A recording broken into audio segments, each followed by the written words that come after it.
Punjabi radio USA ਸੁਣ ਰਹੇ ਸਾਰੇ ਹੀ ਮਾਣਯੋਗ ਅਤੇ ਸਤਿਕਾਰਤ ਸਰੋਤਿਆਂ ਨੂੰ ਪੰਜਾਬੀ ਰੇਡੀਓ USA ਦੀ ਟੀਮ ਅਤੇ ਮੇਰੇ ਰਾਜਕਰਮਜੀਤ ਸਿੰਘ ਵੱਲੋਂ ਆਪ ਜੀ ਨੂੰ ਬਹੁਤ ਪਿਆਰ ਸਤਿਕਾਰ ਸਹਿਤ ਦੋਨੋਂ ਜੋੜ ਕੇ ਨਿੱਘੀ ਜਿਹੀ ਸਤਿ ਸ੍ਰੀ ਅਕਾਲ ਸਭ ਨੂੰ ਜੀ ਨੂੰ ਆਖਦੇ ਹਾਂ। ਸੋ ਤੇ ਪ੍ਰੋਗਰਾਮ ਖਬਰ ਤੇ ਨਜ਼ਰ ਦੇ ਵਿੱਚ ਆਪ ਸਭ ਦਾ ਨਿੱਘਾ ਸਵਾਗਤ ਹੈ। ਤੇ ਅੱਜ ਜਿਹੜਾ ਜੀ ਖਬਰ ਤੇ ਨਜ਼ਰ ਇਸ ਵਰੇ ਦਾ ਜਿਹੜਾ ਪਹਿਲਾ ਖਬਰ ਤੇ ਨਜ਼ਰ ਲੈ ਕੇ ਹਾਜ਼ਰ ਹੋ ਚੁੱਕੇ ਹਾਂ ਤੇ ਮੇਰੇ ਨਾਲ ਇਸ ਟਾਈਮ ਜੁੜ ਚੁੱਕੇ ਨੇ ਮਲੋਟ ਤੋਂ ਮਿੰਟੂ ਗੁਰੂਸਰੀਆ ਜੀ। ਮਿੰਟੂ ਜੀ ਨਿੱਘੀ ਜੀ ਆਇਆਂ ਨੂੰ ਪਿਆਰ ਭਰੀ ਸਤਿ ਸ੍ਰੀ ਅਕਾਲ ਤੇ ਨਵਾਂ ਸਾਲ ਬਹੁਤ ਬਹੁਤ ਮੁਬਾਰਕ ਹੋਵੇ ਜੀ। ਜੀ ਸ਼ੁਕਰੀਆ ਜੀ, ਤੁਹਾਨੂੰ ਸਾਰਿਆਂ ਨੂੰ ਨਵਾਂ ਸਾਲ ਮੁਬਾਰਕ ਹੋਵੇ। ਮੇਰੇ ਵੱਲੋਂ ਸਾਰਿਆਂ ਲਈ ਸ਼ੁਭ ਕਾਮਨਾਵਾਂ ਦੁਆਵਾਂ ਸੁੱਖ ਲੋੜਦੇ ਹਾਂ। ਰੰਗੀ ਭਾਗੀ ਵਾਸਤੇ ਰਹੋ ਏਦਾਂ ਹੀ। ਧੰਨਵਾਦ ਮਿੰਟੂ ਜੀ। ਤੇ ਪ੍ਰੋਗਰਾਮ ਸ਼ੁਰੂ ਕਰਨ ਤੋਂ ਪਹਿਲਾਂ ਸਾਡੇ ਅੱਜ ਦੇ ਜਿਹੜੇ ਸਪੋਂਸਰਸ ਆ ਉਹਨਾਂ ਦਾ ਜਿਹੜਾ ਆਪਾਂ ਧੰਨਵਾਦ ਕਰ ਦਈਏ। ਖਾਲਸਾ ਇੰਸ਼ੋਰੈਂਸ ਏਜੰਸੀ ਵਾਲੇ ਜਿਨ੍ਹਾਂ ਦੇ ਕੋਲੋਂ ਤੁਸੀਂ ਹਰ ਇੱਕ ਤਰੀਕੇ ਦੀ ਇੰਸ਼ੋਰੈਂਸ ਕਰਵਾ ਸਕਦੇ ਹੋ। ਇੰਸ਼ੋਰੈਂਸ ਬਾਰੇ ਪਤਾ ਕਰਨ ਲਈ ਕਾਲ ਕਰ ਸਕਦੇ ਹੋ ਨੰਬਰ 408 272 2500 ਦੇ ਉੱਤੇ।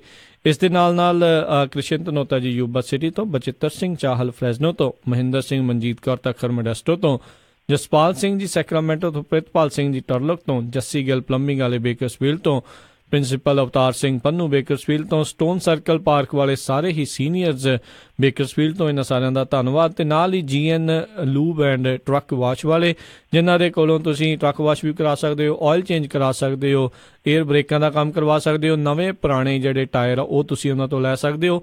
ਇਹਨਾਂ ਦੀਆਂ 2 ਲੋਕੇਸ਼ਨਸ ਨੇ, ਸੈਂਟਾ ਨੈਲਾ ਦੇ ਵਿੱਚ ਅਤੇ ਮਡੇਰਾ ਦੇ ਵਿੱਚ। ਹੋਰ ਕਿਸੇ ਵੀ ਤਰੀਕੇ ਦੀ ਜਾਣਕਾਰੀ ਲਈ ਚਾਹੇ ਜਿਹੜੇ ਜੀ ਟਾਇਰਾਂ ਦੇ ਬਾਰੇ ਗੱਲ ਕਰਨੀ ਹੋਵੇ ਜਾਂ ਕੋਈ ਵੀ ਜਾਣਕਾਰੀ ਹੋਵੇ ਤਾਂ ਕਾਲ ਕਰੋ ਨਿੰਮਾ ਸਹੋਤਾ ਉਹਨਾਂ ਨੂੰ। ਉਹਨਾਂ ਦਾ ਨੰਬਰ 209 277 10 13 2092771013 ਦੇ ਉੱਤੇ। ਅਤੇ ਇਹਨਾਂ ਸਾਰਿਆਂ ਦਾ ਬਹੁਤ ਬਹੁਤ ਧੰਨਵਾਦ। ਜੇਕਰ ਤੁਸੀਂ ਜਾਂ ਕੋਈ ਹੋਰ ਕਾਰੋਬਾਰ ਇਸ ਪ੍ਰੋਗਰਾਮ ਨੂੰ ਸਪਾਂਸਰ ਕਰਨਾ ਚਾਹੁੰਦੇ ਹੋ ਸੰਪਰਕ ਕਰੋ 408 722 7698 ਦੇ ਉੱਤੇ।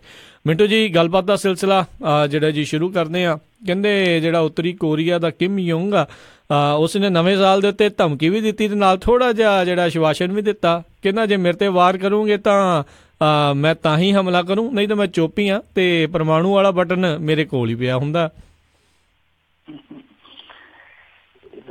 ਏਦਾਂ ਹੀ ਹੈ ਨਾ, ਜਿਵੇਂ ਇੱਕ ਕਮਲੀ ਦੇ ਉੱਤੋਂ ਪੈ ਗਈ ਸਿਵਿਆਂ ਦੇ ਰਾਹ। ਇੱਕ ਤੇ ਉਦਾਂ ਦਾ ਹੀ ਸੀਗਾ, ਇੱਕ ਉਹ ਬਟਨ ਵੀ ਉਹ ਜਿੱਥੇ ਸੌਂਦਾ ਕਹਿੰਦੇ ਉੱਥੇ ਨਾਲ ਹੀ ਲਾਇਆ ਉਹਨੇ। ਕਿਤੇ ਸੁੱਤੇ ਭਾਈ ਨਾ ਨੱਪਦੇ। ਸਹੀ ਗੱਲ ਆ। ਅੱਛਾ, ਇਹਨਾਂ ਤਾਂ ਦੋਵਾਂ ਦਾ ਹੀ ਨਾ ਕੋਈ ਭੇਤ ਨਹੀਂ ਆਉਂਦਾ ਜੀ। ਬਾਬਾ ਟਰੰਪ ਵੀ ਅੱਜ ਪਾਕਿਸਤਾਨ ਦੇ ਮਗਰ ਪੈ ਗਿਆ ਜੀ, ਮਗਰ ਪੈਂਦਾ ਤੇ ਉਹ ਗਾਂਹ ਕਿਸੇ ਦੇ ਮਗਰ ਪੈ ਜਾਂਦਾ।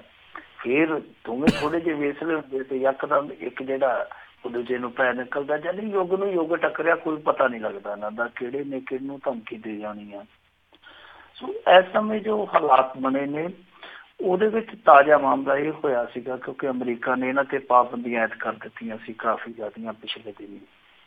ਔਰ ਇਹਦੇ 'ਚ ਇਹ ਹੋਇਆ ਸੀਗਾ ਕਿ ਪਹਿਲੀ ਦਫਾ ਚਾਈਨਾ ਨੇ ਜਾਂ ਰਸ਼ੀਆ ਨੇ ਵੀਟੋ ਨਹੀਂ ਸੀ ਕੀਤਾ ਜਦੋਂ ਇਹਨਾਂ ਨੇ ਇਹ ਪਾਬੰਦੀਆਂ ਐਡ ਕੀਤੀਆਂ ਨੇ ਅਮਰੀਕਾ ਵਾਲਿਆਂ ਨੇ ਜੀ। ਤਾਂ ਉਹ ਹੋਇਆ ਕੀ ਆ ਕਿ ਇੱਥੇ ਤੇ ਵੋਟ ਕਰਕੇ ਇਹਨਾਂ ਦੇ ਹੱਕ 'ਚ ਕਿ ਲਾ ਦਿਓ ਪਾਬੰਦੀਆਂ। ਤੇ ਇੱਕ ਬੰਦਰਗਾਹ ਤੇ ਇਹਨਾਂ ਨੇ ਚੀਨ ਨੂੰ ਤੇਲ ਸਪਲਾਈ ਕਰਦਾ ਫੜ ਲਿਆ ਜੋ ਉੱਤਰ ਕੋਰੀਆ ਨੂੰ ਦਿੱਤਾ ਜਾ ਰਿਹਾ ਸੀਗਾ। ਉੱਥੋਂ ਫਿਰ ਰੌਲਾ ਪੈ ਗਿਆ। ਟਰੰਪ ਸਾਹਿਬ ਕਹਿੰਦਾ ਲਓ ਜੀ ਫੜ ਲਿਆ ਅਸੀਂ ਰੰਗੇ ਹੱਥੀਂ ਫੜ ਲਓ। ਜਦੋਂ ਇਹਨੇ ਕੀਤੀ ਤਾਂ ਚੀਨ ਵਾਲੇ ਕਹਿੰਦੇ ਕਿ ਲੈ ਇਹ ਕੋਈ ਗੱਲ ਆ, ਇਹ ਕੋਈ ਸਬੂਤ ਆ, ਅਸੀਂ ਨਹੀਂ ਮੰਨਦੇ ਕਹਿੰਦੇ ਆ, ਕਿਉਂਕਿ ਚੀਨ ਵਾਲੇ ਵੀ ਉਹੋ ਜਿਹੀ ਆ। ਤਾਂ ਫਿਰ ਉਸ ਤੋਂ ਬਾਅਦ ਹੁਣ ਨਵੇਂ ਸਾਲ ਦੇ ਵਿੱਚ ਇਹ ਧਮਕੀ ਆ ਗਈ। ਯਾਨੀ ਇਹ ਸਿਲਸਿਲਾ ਜਿਹੜਾ ਉਹ ਲਗਾਤਾਰ ਜਿਹੜਾ ਪਿਛਲੇ 7-8 ਮਹੀਨਿਆਂ ਤੋਂ ਬਾਅਦ ਉਸ ਤੋਂ ਚੱਲਦਾ ਪਿਆ। ਤਾਂ ਲੱਗਦਾ ਹੈ ਕਿ ਆਹ ਨਵੇਂ ਸਾਲ ਤੇ ਜਿਹੜੀ ਬੋਹਣੀ ਹੋ ਗਈ ਆ, ਇਹ ਗੇਮ ਇਸੇ ਤਰ੍ਹਾਂ ਹੀ ਚੱਲਦੀ ਰਹਿਣੀ ਆ। ਜਿਹੜੀ ਧਮਕੀ ਪੱਤਰ ਇੱਕ ਦੂਜੇ ਨੂੰ ਦਿੱਤੇ ਜਾ ਰਹੇ ਆ ਇਹ ਇੱਦਾਂ ਹੀ ਦਿੱਤੇ ਜਾਣਗੇ। ਉੱਦਾਂ ਮੇਰੇ ਖਿਆਲ ਦੇ ਨਾਲ ਇਹਨਾਂ ਦਾ ਭੇਤ ਹੁਣ ਦੁਨੀਆ ਨੂੰ ਦੋਵਾਂ ਨੇ ਇੱਕ ਦੂਜੇ ਨੂੰ ਬਸ ਇੰਨਾ ਕੁ ਡਰਾਉਣਾ ਹੁੰਦਾ, ਇੰਨਾ ਕੁ ਲਿਫਾਉਣਾ ਹੁੰਦਾ, ਹੋਰ ਕੁਛ ਨਹੀਂ ਹੈ ਜੀ। ਵੈਸੇ ਦੇਖੋ ਮੈਂ ਜਿੱਥੋਂ ਤੱਕ ਸਮਝਦਾ ਇਸ ਸਾਰੇ ਕਨਫਲਿਕਟ ਨੂੰ ਕਿ ਇਹ ਮਸਲਾ ਇਹ ਆ ਕਿ ਦੇਖੋ ਸਾਰੇ ਕਹਿੰਦੇ ਆ ਜੀ ਕਿ ਇਹਨਾਂ ਦੇ ਕੋਲ ਮੌਤ ਦਾ ਸਮਾਨ ਆ, ਨਾਰਥ ਕੋਰੀਆ ਕੋਲ ਦੁਨੀਆ ਦੀ ਤਬਾਹੀ ਦਾ ਸਮਾਨ ਹੈ। ਤੇ ਬੰਦਾ ਪੁੱਛੇ ਤੁਸੀਂ ਮਰਦਮਾਨਾਂ 'ਚ ਪਤਾਸੇ ਪਾ ਕੇ ਬੈਠੇ ਹੋ, ਤੁਸੀਂ ਵੀ ਤੇ ਮੌਤ ਦਾ ਸਮਾਨ ਹੀ ਲੈ ਕੇ ਬੈਠੇ ਹੋ ਨਾ। ਚਾਹੇ ਇੰਡੀਆ ਹੈ, ਚਾਹੇ ਪਾਕਿਸਤਾਨ ਹੈ, ਇਜ਼ਰਾਈਲ ਆ, ਅਮਰੀਕਾ, ਕੋਈ ਹੋਰ ਪਰਮਾਣੂ ਸੰਪੰਨ ਦੇਸ਼ ਆ, ਸਾਰਿਆਂ ਕੋਲ ਹੀ ਮੌਤ ਦਾ ਸਮਾਨ ਹੈ ਨਾ। ਤਾਂ ਉਹ ਇੱਕ ਨਾਰਥ ਕੋਰੀਆ ਪਤਾ ਨਹੀਂ ਕਿਉਂ ਇਹਨਾਂ ਨੂੰ ਚੁੱਭਦਾ। ਅਸਲ ਦੇ ਵਿੱਚ ਉਹੀ ਕਾਮਰੇਡ ਕਿਉਂ ਦੀ ਆ ਇਹ ਜਿਹੜੀ ਕਾਮਰੇਡ ਥਿਊਰੀ ਇਹਨਾਂ ਨੂੰ ਚੁੱਭਦੀ ਹੈ ਕਿ ਇੱਕ ਦੇਸ਼ ਜੇ ਕਮਿਊਨਿਸਟ ਵਿਚਾਰਧਾਰਾ ਦੇ ਹੇਠ ਆ ਗਿਆ, ਪ੍ਰਭਾਵ ਹੇਠ ਆ ਗਿਆ, ਦੂਸਰਾ ਵੀ ਆ ਜਾਏਗਾ, ਕਿਉਂਕਿ ਇਹਨਾਂ ਨੂੰ ਸਾਊਥ ਕੋਰੀਆ ਜਿਹੜਾ ਉਹ ਫਾਇਦਾ ਦਿੰਦਾ ਨਜ਼ਰ ਆਉਂਦਾ। ਤਾਂ ਉਸ ਥਿਊਰੀ ਦੇ ਚੱਲਦੇ ਆ ਸ਼ਾਇਦ ਇਹ ਦੇਸ਼ ਹੈ ਜਿਹੜਾ ਉਹ ਰੜਕਦਾ ਇਹਨਾਂ ਨੂੰ, ਹੋਰ ਕੋਈ ਨਹੀਂ ਹੈ, ਕਿਉਂਕਿ ਅੱਗੇ ਵੀ ਬਹੁਤ ਸਾਰੇ ਨਿਊਕਲੀਅਰ ਪਾਵਰ ਇੱਕ ਮੇਜ਼ ਤੇ ਬਹਿੰਦੇ ਆ। ਜੇ ਇਸ ਛੋਟੇ ਜਿਹੇ ਦੇਸ਼ ਨੂੰ ਜਗ੍ਹਾ ਮਿਲ ਜੂਗੀ ਥੋੜ੍ਹੀ ਜਿਹੀ ਕਿਸੇ ਕੋਨੇ 'ਚ, ਤੇ ਕੋਈ ਫਰਕ ਨਹੀਂ ਪੈਂਦਾ।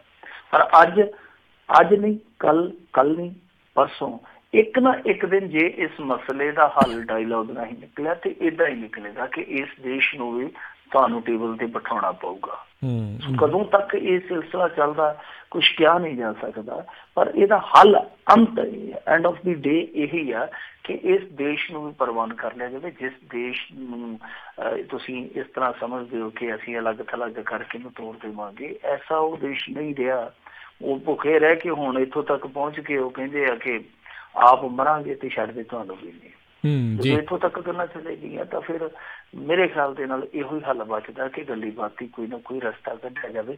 ਪਰ ਗੱਲੀ ਬਾਤੀ ਰਸਤੇ ਕੱਢਣ ਵਾਲੇ ਜਿਹੜੇ ਟਰੰਪ ਸਾਹਿਬ ਆ ਉਹ ਦੂਸਰੇ ਰਸਤੇ ਕੱਢ ਲੈਂਦੇ ਆ ਕਈ ਵਾਰੀ। ਲੱਗਦਾ ਹੈ ਕਿ ਇਸ ਸਾਲ ਵੀ ਇਹਨਾਂ ਦਾ ਜਿਹੜਾ ਜਾਬਾਂ ਦਾ ਪੇੜ ਆ ਉਹ ਚੱਲਦਾ ਰਹਿਣਾ, ਨਾ ਉਹਦੀ ਜਾਬ ਥੱਕਣੀ ਆ ਨਾ ਉਹਦੀ ਜਾਬ ਥੱਕਣੀ ਹੈ। ਇਹ ਜਾਬਾਂ ਦਾ ਭੇੜ ਸਾਨੂੰ ਏਦਾਂ ਹੀ ਵੇਖਣ ਨੂੰ ਮਿਲਦਾ ਰਹੂਗਾ। ਜੀ ਹੈਰਾਨੀ ਉਦੋਂ ਹੋਈ ਸੀਗੀ ਵੀ ਜਿਹੜੇ ਹੋਰ ਕਮਿਊਨਿਸਟ ਵਿਚਾਰਧਾਰਾ ਵਾਲਾ ਜਿਹੜਾ ਸਭ ਤੋਂ ਵੱਡਾ ਦੇਸ਼ ਰਸ਼ੀਆ ਮੰਨਿਆ ਜਾਂਦਾ ਆ, ਉਹਨਾਂ ਨੇ ਵੀ ਜਿਹੜਾ ਆ ਇਹ ਮੰਨਿਆ ਨਹੀਂ ਸੀ ਵੀ ਅਸੀਂ ਜਿਹੜੇ ਇਹਨੂੰ ਨਿਊਕਲੀਅਰ ਪਰਮਾਣੂ ਲੈਸ ਜਿਹੜਾ ਦੇਸ਼ ਆ ਉਹ ਮੰਨਾਂਗੇ।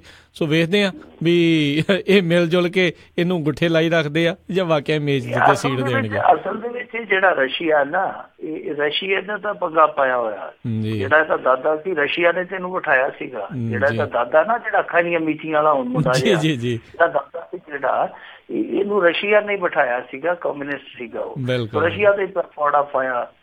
ਜੀ ਤੇ ਆਪਾਂ ਅਗਲੀ ਮਿੰਟੂ ਜੀ ਗੱਲ ਕਰਦੇ ਹਾਂ ਵੀ ICICI ਬੈਂਕ ਦੇ ਅਧਿਕਾਰੀਆਂ ਵੱਲੋਂ ਅੰਜਾਮ ਦਿੱਤਾ ਗਿਆ ਕਹਿੰਦੇ ਵੱਡਾ ਫਰਾਡ ਬੇਨਕਾਬ ਹੋਇਆ ਹੈ। ਦੇਖੋ ਜਿਹੜਾ ICICI ਬੈਂਕ ਆ ਨਾ ਉਹਨੇ ਜੱਗੋ ਤੇਰਵੀਂ ਕੀਤੀ ਆ। ਵੈਸੇ ਅੱਗੇ ਅਸੀਂ ਸੁਣਦੇ ਆਏ ਜੱਗੋ ਤੇਰਵੀਂ, ਪਰ ਆਹ ਅਲੋਕਾਰ ਜੱਗੋ ਤੇਰਵੀਂ ਆ। ਕਿਉਂਕਿ ਦੇਖੋ ਬੈਂਕ ਤੇ ਗਾਹਕ ਦਾ ਬੜਾ ਰਿਸ਼ਤਾ ਨਾ ਜਿਹੜਾ ਉਹ ਸੂਖਮ ਰਿਸ਼ਤਾ ਹੁੰਦਾ, ਸੂਖਮ ਵੀ ਕਹਿ ਲਓ, ਬੜਾ ਗੂੜਾ ਰਿਸ਼ਤਾ ਹੁੰਦਾ, ਬੜਾ ਪੀੜਾ ਰਿਸ਼ਤਾ ਹੁੰਦਾ। ਤੇ ਇਸ ਬੈਂਕ ਨੇ ਇੱਥੇ ਧੱਜੀਆਂ ਹੀ ਉਡਾ ਦਿੱਤੀਆਂ। ਵੈਸੇ ਇਸ ਬੈਂਕ ਦਾ ਤਾਂ ਨਹੀਂ ਕਿਹਾ ਜਾ ਸਕਦਾ, ਪਰ ਬੈਂਕ ਦੇ ਵਿਚਲੇ ਕੁਛ ਅਧਿਕਾਰੀਆਂ ਨੇ ਜਿਸ ਤਰੀਕੇ ਦਾ ਫਰਾਡ ਕੀਤਾ ਉਹ ਦੂਜੇ ਲੋਕਾਂ ਨੂੰ ਵੀ ਚੇਤਾ ਦਿੱਤਾ ਕਿ ਇਸ ਦੇਸ਼ ਦੇ ਵਿੱਚ ਸਭ ਕੁਛ ਸੰਭਵ ਹੈ, ਇਸ ਦੇਸ਼ ਦੇ ਵਿੱਚ ਸਭ ਕੁਛ ਵਾਪਰ ਸਕਦਾ, ਕੁਛ ਵੀ ਹੋ ਸਕਦਾ ਤੁਹਾਡੇ ਨਾਲ। ਇਹ ਜਿਹੜਾ ਬੈਂਕ ਹੈ ਇਹਨੇ ਜਿਸ ਤਰੀਕੇ ਦੇ ਨਾਲ ਕੰਮ ਕਾਰ ਕੀਤਾ ਉਹਦੇ ਵਿੱਚ ਦੇਖੋ ਹੋਇਆ ਕਿ ਇੱਕ ਸੱਜਣ ਨੇ ਆਪਣੀ ਪੈਲੀ ਵੇਚੀ ਸੀ, ਪੈਲੀ ਵੇਚ ਕੇ 7 ਲੱਖ ਰੁਪਏ ਦੀ FD ਕਰਾਈ ਸੀਗੀ। ਹੋਇਆ ਕਿ ਉਹਨੂੰ ਇੱਕ ਨੋਟਿਸ ਜਿਹਾ ਆ ਗਿਆ, ਫਰਲਾ ਜਿਹਾ ਆ ਗਿਆ। ਉਹ ਕਹਿੰਦਾ ਕਿ ਮੈਨੂੰ ਤੇ ਸਮਝ ਨਹੀਂ ਲੱਗਦੀ ਕੀ ਆਇਆ। ਉਹ ਵਕੀਲ ਕੋਲੇ ਚਲੇ ਗਿਆ। ਉਹ ਕਹਿੰਦਾ ਬਾਊ ਜੀ ਬੈਂਕ ਦੇ ਵਿੱਚ ਤੁਹਾਡਾ ਕੋਈ ਲੈਣ ਦੇਣ ਚੱਲਦਾ? ਉਹ ਕਹਿੰਦਾ ਹਾਂਜੀ ਚੱਲਦਾ, ਆਪਾਂ FD ਕਰਾਈ ਆ। ਉਹ ਕਹਿੰਦਾ FD ਨਹੀਂ ਕਰਾਈ, 7 ਲੱਖ ਰੁਪਏ ਦਾ ਹੋਰ ਇੰਤਜ਼ਾਮ ਕਰੋ। ਉਹ ਕਹਿੰਦਾ ਕਮਾ ਲਿਆ, FD ਦੇ ਬਦਲੇ ਤਾਂ ਉਹਨਾਂ ਮੈਨੂੰ ਦੇਣੀ ਸੀ ਰਕਮ, ਮੈਨੂੰ ਮੰਗੀ ਜਾਂਦੇ ਆ। ਉਹਨੇ ਕਿਹਾ ਕਿ FD ਨਹੀਂ, ਤੁਹਾਡੀ ਇੰਸ਼ੋਰੈਂਸ ਪਾਲਿਸੀ ਲਈ ਹੋਈ ਆ ਤੇ ਤੁਸੀਂ ਕਾਂਟਰੈਕਟ ਦੇ ਵਿੱਚ ਬੱਝੇ ਹੋ, ਹਰੇਕ ਸਾਲ ਤੁਹਾਨੂੰ ਪ੍ਰੀਮੀਅਮ ਭਰਨਾ ਪੈਣਾ ਓਨਾ ਹੀ। ਜੇ ਨਹੀਂ ਭਰੋਗੇ ਤੇ ਫਿਰ ਤੁਹਾਡਾ ਜਿਹੜਾ ਮੂਲ ਧਨ ਆ ਉਹ ਖਤਮ ਹੋ ਜਾਊਗਾ, ਮਿਟੀ ਆ। ਤਾਂ ਉਸ ਤੋਂ ਬਾਅਦ ਫਿਰ ਇਹ ਖਬਰ ਜਦੋਂ ਚਰਚਾ 'ਚ ਆਈ, ਇਸ ਬੈਂਕ ਦੇ ਹੀ ਇੱਕ ਬਹੁਤ ਵੱਡੇ ਅਧਿਕਾਰੀ ਨੇ ਫਿਰ ਸਾਰੀ ਖੇਡ ਦਾ ਪਰਦਾਫਾਸ਼ ਕਰ ਦਿੱਤਾ।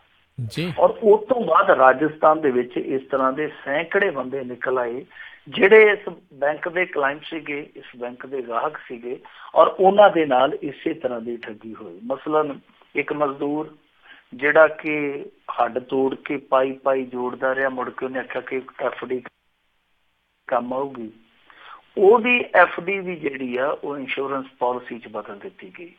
ਇੱਕ ਮਾਸਟਰ ਸੀ ਵਿਚਾਰਾ, ਪਤਾ ਨਹੀਂ ਕਿੱਦਾਂ ਸਾਈਕਲ ਤੇ ਗੋਡੇ ਘੜੀਸ ਕੇ ਜਾਂਦਾ ਸੀ ਸਕੂਲੇ, ਬੱਚਿਆਂ ਨੂੰ ਪੜ੍ਹਾ ਕੇ ਰਿਟਾਇਰ ਹੋਇਆ। ਗ੍ਰੈਜੂਟੀ ਦੇ ਜਿਹੜੇ ਪੈਸੇ ਮਿਲੇ ਸੀਗੇ ਉਹ ਸਾਰੇ ਦੇ ਸਾਰੇ FD ਚਲਾਤੇ। ਜਦੋਂ ਉਹਦਾ ਭੇਤ ਖੁੱਲਿਆ ਉਹ ਕਹਿੰਦਾ ਮੈਂ ਵੀ ਮੰਜਿਆ ਗਿਆ, ਕਹਿੰਦਾ ਮੈਂ ਤਾਂ ਮਾਸਟਰ ਸੀ, ਮੈਂ ਤਾਂ ਸਾਰੀ ਉਮਰ ਲੋਕਾਂ ਨੂੰ ਸਿਖਾਉਂਦਾ ਰਿਹਾ ਕਿ ਝਾਂਸੇ 'ਚ ਨਾ ਜਾਓ, ਮੈਂ ਤੇ ਆਪ ਲੁੱਟਿਆ ਪੁੱਟਿਆ ਗਿਆ। ਇਸ ਤਰ੍ਹਾਂ ਦੇ ਸੈਂਕੜੇ ਕੇਸ ਆ ਜਿਹੜੇ ਰਾਜਸਥਾਨ 'ਚ ਨਿਕਲ ਕੇ ਆਉਂਦੇ ਪਏ। ਕੋਈ ਆਪਣੀ ਛੱਲੀ ਪੂਣੀ ਲੁਟਾ ਬੈਠਾ, ਕੋਈ ਆਪਣੀ ਰਿਟਾਇਰਮੈਂਟ ਦੀ ਸਾਰੀ ਕਮਾਈ ਹੈ ਜਿਹੜੀ ਉਹ ਇਸ ਖੂਹ ਖਾਤੇ 'ਚ ਪਾ ਬੈਠਾ। ਹੋਇਆ ਕਿੱਦਾਂ ਕਿ ਦੇਖੋ ਆਮ ਤੌਰ 'ਤੇ ਕੀ ਆ ਕਿ ਸਾਨੂੰ ਵੀ ਪਤਾ ਬੈਂਕਾਂ ਨੂੰ ਟਾਸਕ ਮਿਲਦਾ ਜਾਂ ਟੀਚਾ ਮਿਲਦਾ ਕਿ ਇੰਨੀਆਂ ਇੰਸ਼ੋਰੈਂਸ ਪਾਲਿਸੀਆਂ ਤੁਸੀਂ ਸਾਲ 'ਚ ਦੇਣੀਆਂ। ਸੋ ਅੱਗੇ ਕੀ ਕਰਦੇ ਆਮ ਤੌਰ 'ਤੇ ਸਾਡੇ ਪੰਜਾਬ 'ਚ ਵੀ ਇਹ ਰਿਵਾਜ ਹੈਗਾ। ਹੁੰਦਾ ਕੀ ਆ ਕਿ ਮਾਤੜ ਨੂੰ ਜਦੋਂ ਕਿਸੇ ਨੂੰ ਲੋਨ ਦੀ ਲੋੜ ਹੁੰਦੀ ਉਹ ਕਹਿੰਦੇ ਆ ਕਿ ਦੇਖੋ ਪਾਲਿਸੀ ਤੁਹਾਨੂੰ ਦੇ ਦਿੰਦੇ ਆ, ਲੋਨ ਤੁਹਾਨੂੰ ਦੇ ਦਿੰਦੇ ਆ, ਨਾਲ ਇਹ ਪਾਲਿਸੀ ਤੁਹਾਨੂੰ ਲੈਣੀ ਪੈਣੀ ਆ। ਪਾਲਿਸੀ ਉਹ ਫ੍ਰੀ ਦੇ ਵਿੱਚ ਦੇ ਦਿੰਦੇ। ਅਗਲਾ ਕਹਿੰਦਾ ਯਾਰ ਕੋਈ ਗੱਲ ਨਹੀਂ, ਜਿਹੜਾ ਵਿੱਚ ਤੂੰ 5-10% ਕੱਟ ਕੇ ਇੱਧਰ ਲਾਉਣਾ ਲਾ ਲਾ, ਵੈਸੇ ਵੀ 10% ਤੁਹਾਨੂੰ ਕਮਿਸ਼ਨ ਦੇਣਾ ਹੀ ਆ, 10% ਤੁਹਾਡਾ ਵੀ ਆ। ਸੋ ਇਸ ਤਰ੍ਹਾਂ ਦੇ ਟੀਚੇ ਅੱਗੇ ਏਦਾਂ ਸਰ ਕੀਤੇ ਜਾਂਦੇ ਸੀਗੇ, ਸਾਰਿਆਂ ਨੂੰ ਪਤਾ ਕਿ ਕਾਲਾ ਮਾਲਾ ਚੱਲਦਾ ਸੀ। ਪਰ ਹੁਣ ਜਿਹੜਾ ਖੁਲਾਸਾ ਹੋਇਆ ਇਹ ਇਸ ਤਰ੍ਹਾਂ ਹੀ ਹੋਇਆ ਕਿ ਇਹਨਾਂ ਨੂੰ ਟੀਚੇ ਮਿਲੇ ਸੀਗੇ ਜਿਹੜੇ ਉਹ ਟੀਚੇ ਪੂਰੇ ਨਹੀਂ ਹੋਏ। ਫਿਰ ਇਹਨਾਂ ਨੇ ਇਹੀ ਕੰਮ ਕੀਤਾ ਕਿ ਜਿਹੜੇ ਸਧਾਰਨ ਲੋਕ FD ਕਰਾਉਣ ਆਏ ਜਾਂ ਹੋਰ ਲੈਣ ਦੇਣ ਕਰਦੇ ਸੀ, ਇਹਨਾਂ ਨੇ ਧੋਖੇ ਦੇ ਨਾਲ ਉਹਨਾਂ ਦੀ ਜਿਹੜੀ FD ਵਾਲੀ ਰਕਮ ਸੀ ਜਾਂ ਜਿਹੜਾ ਹੋਰ ਲੈਣ ਦੇਣ ਸੀਗਾ ਉਹਨੂੰ ਇਹਨਾਂ ਨੇ ਇੰਸ਼ੋਰੈਂਸ ਪਾਲਿਸੀਆਂ ਦੇ ਵਿੱਚ ਬਦਲ ਦਿੱਤਾ। ਹੁਣ ਇਹਦਾ ਰੌਲਾ ਪਿਆ ਹੋਇਆ ਔਰ ਕਾਫੀ ਵੱਡੇ ਪੱਧਰ ਤੇ ਛਾਪਾਮਾਰੀ ਵੀ ਹੁੰਦੀ ਪਈ ਆ, ਕਿਉਂਕਿ ਜਿਹੜਾ ਰਾਜਸਥਾਨ ਪੁਲਿਸ ਦਾ ਸਪੈਸ਼ਲ ਆਪਰੇਸ਼ਨ ਗਰੁੱਪ ਹੈ ਉਹ ਇਸ ਮਾਮਲੇ ਦੀ ਤਹਿਕੀਕਾਤ ਕਰਦਾ ਪਿਆ। ਉਹਨਾਂ ਨੇ 2-3 ਇਹਨਾਂ ਦੇ ਵੱਡੇ ਅਧਿਕਾਰੀ, ਜਿਨ੍ਹਾਂ ਦੇ ਵਿੱਚ ਇੱਕ ਇਹਨਾਂ ਦਾ ਖੇਤਰੀ ਮੈਨੇਜਰ ਵੀ ਆ, ਉਹਨਾਂ ਨੂੰ ਨਾਮਜ਼ਦ ਕਰ ਲਿਆ। ਪਰ ਇਹਦੇ ਵਿੱਚ ਹੁਣ ਦੇਖੋ 1-2 ਚੀਜ਼ਾਂ ਜਿਹੜੀਆਂ ਉਹ ਬੜੀਆਂ ਮਾਇਨੇ ਰੱਖਦੀਆਂ। ਮਸਲਨ ਇਹ ਆ ਕਿ ਇੱਕ ਤੇ ਸਾਰਾ ਕੰਮਕਾਰ ਜਿਹੜਾ ਇਸ ਬੈਂਕ ਦੇ ਦਫ਼ਤਰ ਦਾ ਉਹ ਅੰਗਰੇਜ਼ੀ 'ਚ ਹੋਇਆ, ਜਿਹੜਾ ਕਿ ਸਧਾਰਨ ਬੰਦੇ ਦੀ ਭਾਸ਼ਾ 'ਚ ਕਹਿ ਲਈਏ ਕਿ ਸਮਝ ਤੋਂ ਪਰੇ ਦੀ ਗੱਲ ਆ। ਹੁਣ ਇਹ ਮੰਗ ਫੇਰ ਉੱਠ ਸਕਦੀ ਆ ਔਰ ਉੱਠਣੀ ਵੀ ਚਾਹੀਦੀ ਆ ਕਿ ਜਿਹੜਾ ਬੈਂਕਾਂ ਦਾ ਕੰਮਕਾਰ ਆ ਉਹ ਘੱਟੋ ਘੱਟ ਖੇਤਰੀ ਭਾਸ਼ਾ 'ਚ ਹੋਣਾ ਚਾਹੀਦਾ।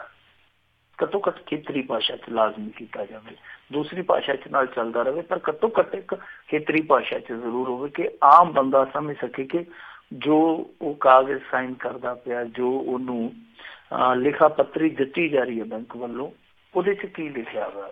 ਦੂਜੀ ਚੀਜ਼ ਇਹ ਦੇਖੋ ਨਾ ਕਿ ਬੈਂਕ ਵੀ ਕਿਤੇ ਨਾ ਕਿਤੇ ਇਸ ਮਾਮਲੇ 'ਚ ਸਵਾਲਾਂ ਦੇ ਘੇਰੇ 'ਚ ਆਊਗਾ ਕਿ ਜਦੋਂ ਕੋਈ ਤੁਹਾਡਾ ਨਵਾਂ ਗਾਹਕ ਜੋੜਦਾ, ਨਵਾਂ ਕੋਈ ਪਾਲਿਸੀ ਹੋਲਡਰ ਤੁਹਾਡੇ ਨਾਲ ਆਉਂਦਾ, ਤਾਂ ਕੀ ਤੁਹਾਡਾ ਹੱਕ ਨਹੀਂ ਬਣਦਾ ਕਿ ਤੁਸੀਂ ਇੱਕ ਵਾਰੀ ਕਨਫਰਮੇਸ਼ਨ ਕਾਲ ਕਰੋ, ਉਹਨੂੰ ਫੋਨ ਕਾਲ ਕਰ ਲਓ, ਕਿਉਂਕਿ ਉਹਦਾ ਨੰਬਰ ਤੇ ਨਾਲ ਲੱਗਦਾ ਹੀ ਹੈ ਨਾ ਖਾਤੇ 'ਚ। ਹਰੇਕ ਬੰਦੇ ਦਾ ਇੱਕ ਟੈਲੀਫੋਨ ਨੰਬਰ ਲੱਗਦਾ, ਤੇ ਤੁਸੀਂ ਘੱਟੋ ਘੱਟ ਕਾਲ ਕਰਕੇ ਪੁੱਛੋ ਕਿ ਹਾਂ ਭਾਈ ਤੁਹਾਨੂੰ ਬੈਂਕ ਸਾਡੇ ਨੇ ਆਹ ਪਾਲਿਸੀ ਦਿੱਤੀ ਹੈ, ਕੀ ਤੁਸੀਂ ਸਹਿਮਤ ਹੋ ਇਸ ਚੀਜ਼ ਦੇ ਨਾਲ। ਜੇ ਅਸੀਂ ਇੱਕ ਸਿਮ ਲੈਂਦੇ ਹਾਂ 20 ਰੁਪਈਏ ਦਾ ਤੇ ਸਾਨੂੰ ਕਨਫਰਮੇਸ਼ਨ ਕਾਲ ਆਉਂਦੀ ਆ, ਉਹ ਕਨਫਰਮ ਕਰਦੇ ਆ ਕਿ ਤੁਸੀਂ ਉਹੀ ਬੋਲਦੇ ਹੋ ਜਿਹਦੇ ਨਾਮ ਤੇ ਇਹ ਸਿਮ ਜਿਹੜਾ ਰਜਿਸਟਰਡ ਹੋਇਆ। ਫਿਰ ਉਹ ਸਾਡੀ ਉਹ ਪਛਾਣ ਵਾਸਤੇ ਪੁੱਛਦੇ ਆ ਕਿ ਹਾਂਜੀ ਤੁਹਾਡੇ ਆਧਾਰ ਕਾਰਡ ਦੇ ਪਿਛਲੇ 4 ਅੰਕ ਦੱਸੋ।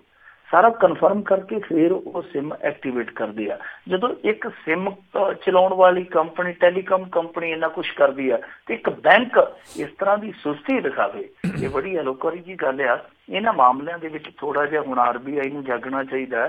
ਹਾਲੇ ਪਤਾ ਨਹੀਂ ਕਿੰਨੇ ਕੁ ਇਸ ਸਮੇਂ ਪਰਦੇ ਕੱਜੇ ਆ ਜਿਹੜੇ ਕਾਲੇ ਮਾਲੇ ਚੱਲਦੇ ਹੋਣਗੇ, ਕਿਉਂਕਿ ਨੋਟਬੰਦੀ 'ਚ ਵੀ ਤੇ ਉਹੀ ਕੁਛ ਹੋਇਆ ਸੀ। 465 ਦੇ ਕਰੀਬ ਬੈਂਕ ਅਧਿਕਾਰੀ ਫੜੇ ਗਏ ਸਨ ਜਿਨ੍ਹਾਂ ਨੇ ਇਸ ਵਗਦੀ ਗੰਗਾ 'ਚ ਹੱਥ ਧੋਤਾ ਸੀਗਾ। ਜ਼ਰੂਰਤ ਹੈ ਇਸ ਪਾਸੇ ਥੋੜੀ ਜਿਹੀ ਸਖਤਾਈ ਕੀਤੀ ਜਾਵੇ। ਥੋੜੀ ਜਿਹੀ, ਮੈਂ ਤੇ ਗਲਤ ਬੋਲ ਗਿਆ, ਵਾਹਵਾ ਸਖਤਾਈ ਕਰਨ ਦੀ ਲੋੜ ਆ, ਕਿਉਂਕਿ ਕਾਲਾ ਮਾਲਾ ਅੱਜ ਕੱਲ੍ਹ ਬੈਂਕਾਂ 'ਚ ਕਾਫੀ ਚੱਲਦਾ ਪਿਆ। ਜੀ ਜੀ। ਅਗਲੀ ਗੱਲ ਕਰਦੇ, ਇੰਜੀਨੀਅਰਾਂ ਨੇ ਪੰਜਾਬ ਸਰਕਾਰ ਨੂੰ ਥਰਮਲ ਬੰਦੀ ਮੁੱਦੇ ਤੇ ਝੂਠਾ ਹੋਣ ਦਾ ਦਾਅਵਾ ਕੀਤਾ। ਦੇਖੋ ਜਿਹੜੀ ਥਰਮਲ ਬੰਦੀ ਵਾਲੀ ਕਵਾਇਦ ਚੱਲਦੀ ਪਈ ਆ, ਇਹਦੇ 'ਚ ਕੀ ਸੱਚ ਆ ਕੀ ਝੂਠ ਆ ਲੋਕਾਂ ਨੂੰ ਕੁਛ ਵੀ ਪਤਾ ਨਹੀਂ ਲੱਗਦਾ ਪਿਆ। ਸਰਕਾਰ ਕਹਿੰਦੀ ਆ, ਵੈਸੇ ਸਰਕਾਰ ਛੱਡੋ, ਮਨਪ੍ਰੀਤ ਬਾਦਲ ਜੋ ਕਹਿੰਦਾ ਉਹ ਸੁਣਨ ਵਾਲੀ ਗੱਲ। ਉਹ ਕਹਿੰਦਾ ਜੀ ਕਿ ਜੇ ਇਹ ਥਰਮਲ ਬੰਦ ਕਰ ਦਿੱਤਾ ਜਾਂਦਾ ਤੇ ਮਹੀਨੇ ਦਾ 1300 ਕਰੋੜ ਰੁਪਈਆ ਬਚੂਗਾ, ਯਾਨੀ ਸਾਲ ਦਾ 15,600 ਕਰੋੜ। ਤੇ ਫਿਰ ਮੈਂ ਕਹਿੰਦਾ ਕਿ ਇਸ ਥਰਮਲ ਨੂੰ ਤਾਲਾ ਲਾ ਕੇ ਇਹਦੇ ਅੱਗੇ ਧੂਪ ਬੱਤੀ ਜਗਾ ਦੇਣੀ ਚਾਹੀਦੀ ਹੈ, ਕਿਉਂਕਿ 4-5 ਸਾਲਾਂ 'ਚ ਇਹਨੇ ਸਾਰੇ ਕਿਸਾਨਾਂ ਦਾ ਕਰਜ਼ਾ ਲਾ ਦੇਣਾ, ਬੰਦ ਪਏ ਨੇ ਲਾ ਦੇਣਾ। ਸੋ ਉਹ ਆਪਣਾ ਫਿਗਰ ਦੱਸਦਾ ਪਿਆ, ਸਰਕਾਰ ਕੁਛ ਹੋਰ ਕਹਿੰਦੀ ਪਈ ਆ। ਜਿਹੜੀ ਇੰਜੀਨੀਅਰ ਐਸੋਸੀਏਸ਼ਨ ਨੇ ਹੁਣ ਇਹ ਕੱਢ ਕੇ ਲਿਆਂਦੀ ਹੈ ਸਾਰੀ ਹਿਸਾਬ ਕਿਤਾਬ ਵਾਲੀ ਲਗੋਤਮ, ਉਹ ਕੁਛ ਹੋਰ ਕਹਿੰਦੀ ਪਈ ਆ। ਮਤਲਬ ਕਿ ਹਰੇਕ ਪਾਸੇ ਵਿਰੋਧਾਭਾਸ ਆ, ਔਰ ਇਸ ਵਿਰੋਧਾਭਾਸ ਚੋਂ ਦਚਿੱਤੀ ਨਿਕਲਦੀ ਹੈ ਜੋ ਲੋਕਾਂ ਦੇ ਪੱਲੇ ਪੈਂਦੀ ਪਈ ਆ। ਹੁਣ ਮਨਪ੍ਰੀਤ ਬਾਦਲ ਇਹ ਅੰਕੜਾ ਰੱਖ ਕੇ ਕਿ 1300 ਕਰੋੜ ਰੁਪਈਏ ਦੀ ਬਚਤ ਹੋਇਆ ਕਰੂਗੀ, ਉਹ ਪਾਸੇ ਹੋ ਗਏ ਆ।